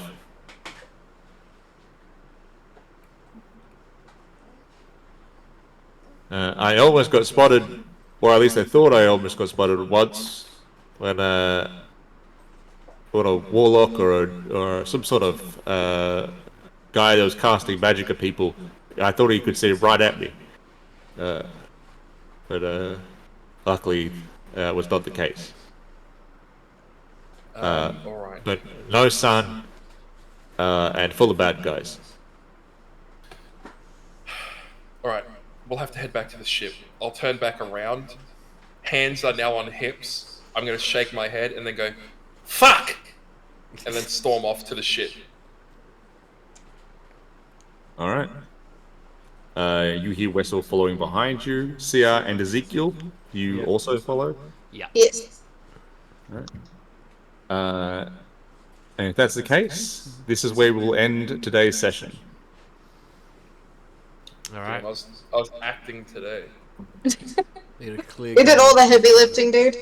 I did so much in character, out of character stuff.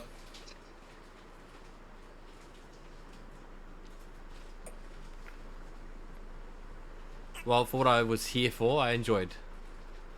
And would have No liked worries, to have Mike. stayed here for more. But The argument with the goblin lady at the bar, it kind of reminded me of that interaction that me and Scrit had with fucking, what was that fucker's name? I can't even remember anymore. I don't remember his real name, but now I don't remember what the Rat. That was his name. Well, it wasn't his name. We just called him Rat, and we wouldn't let him tell us his actual name, so he just ended up being Rat. That comp where he was like, "Oh, I get paid this much," and I'm like, Oh, "What the fuck?" you mean the last session that we had as? Oh yeah, it was Gormor and Evander, not Scrit. Yeah. It was Gormor and Evander.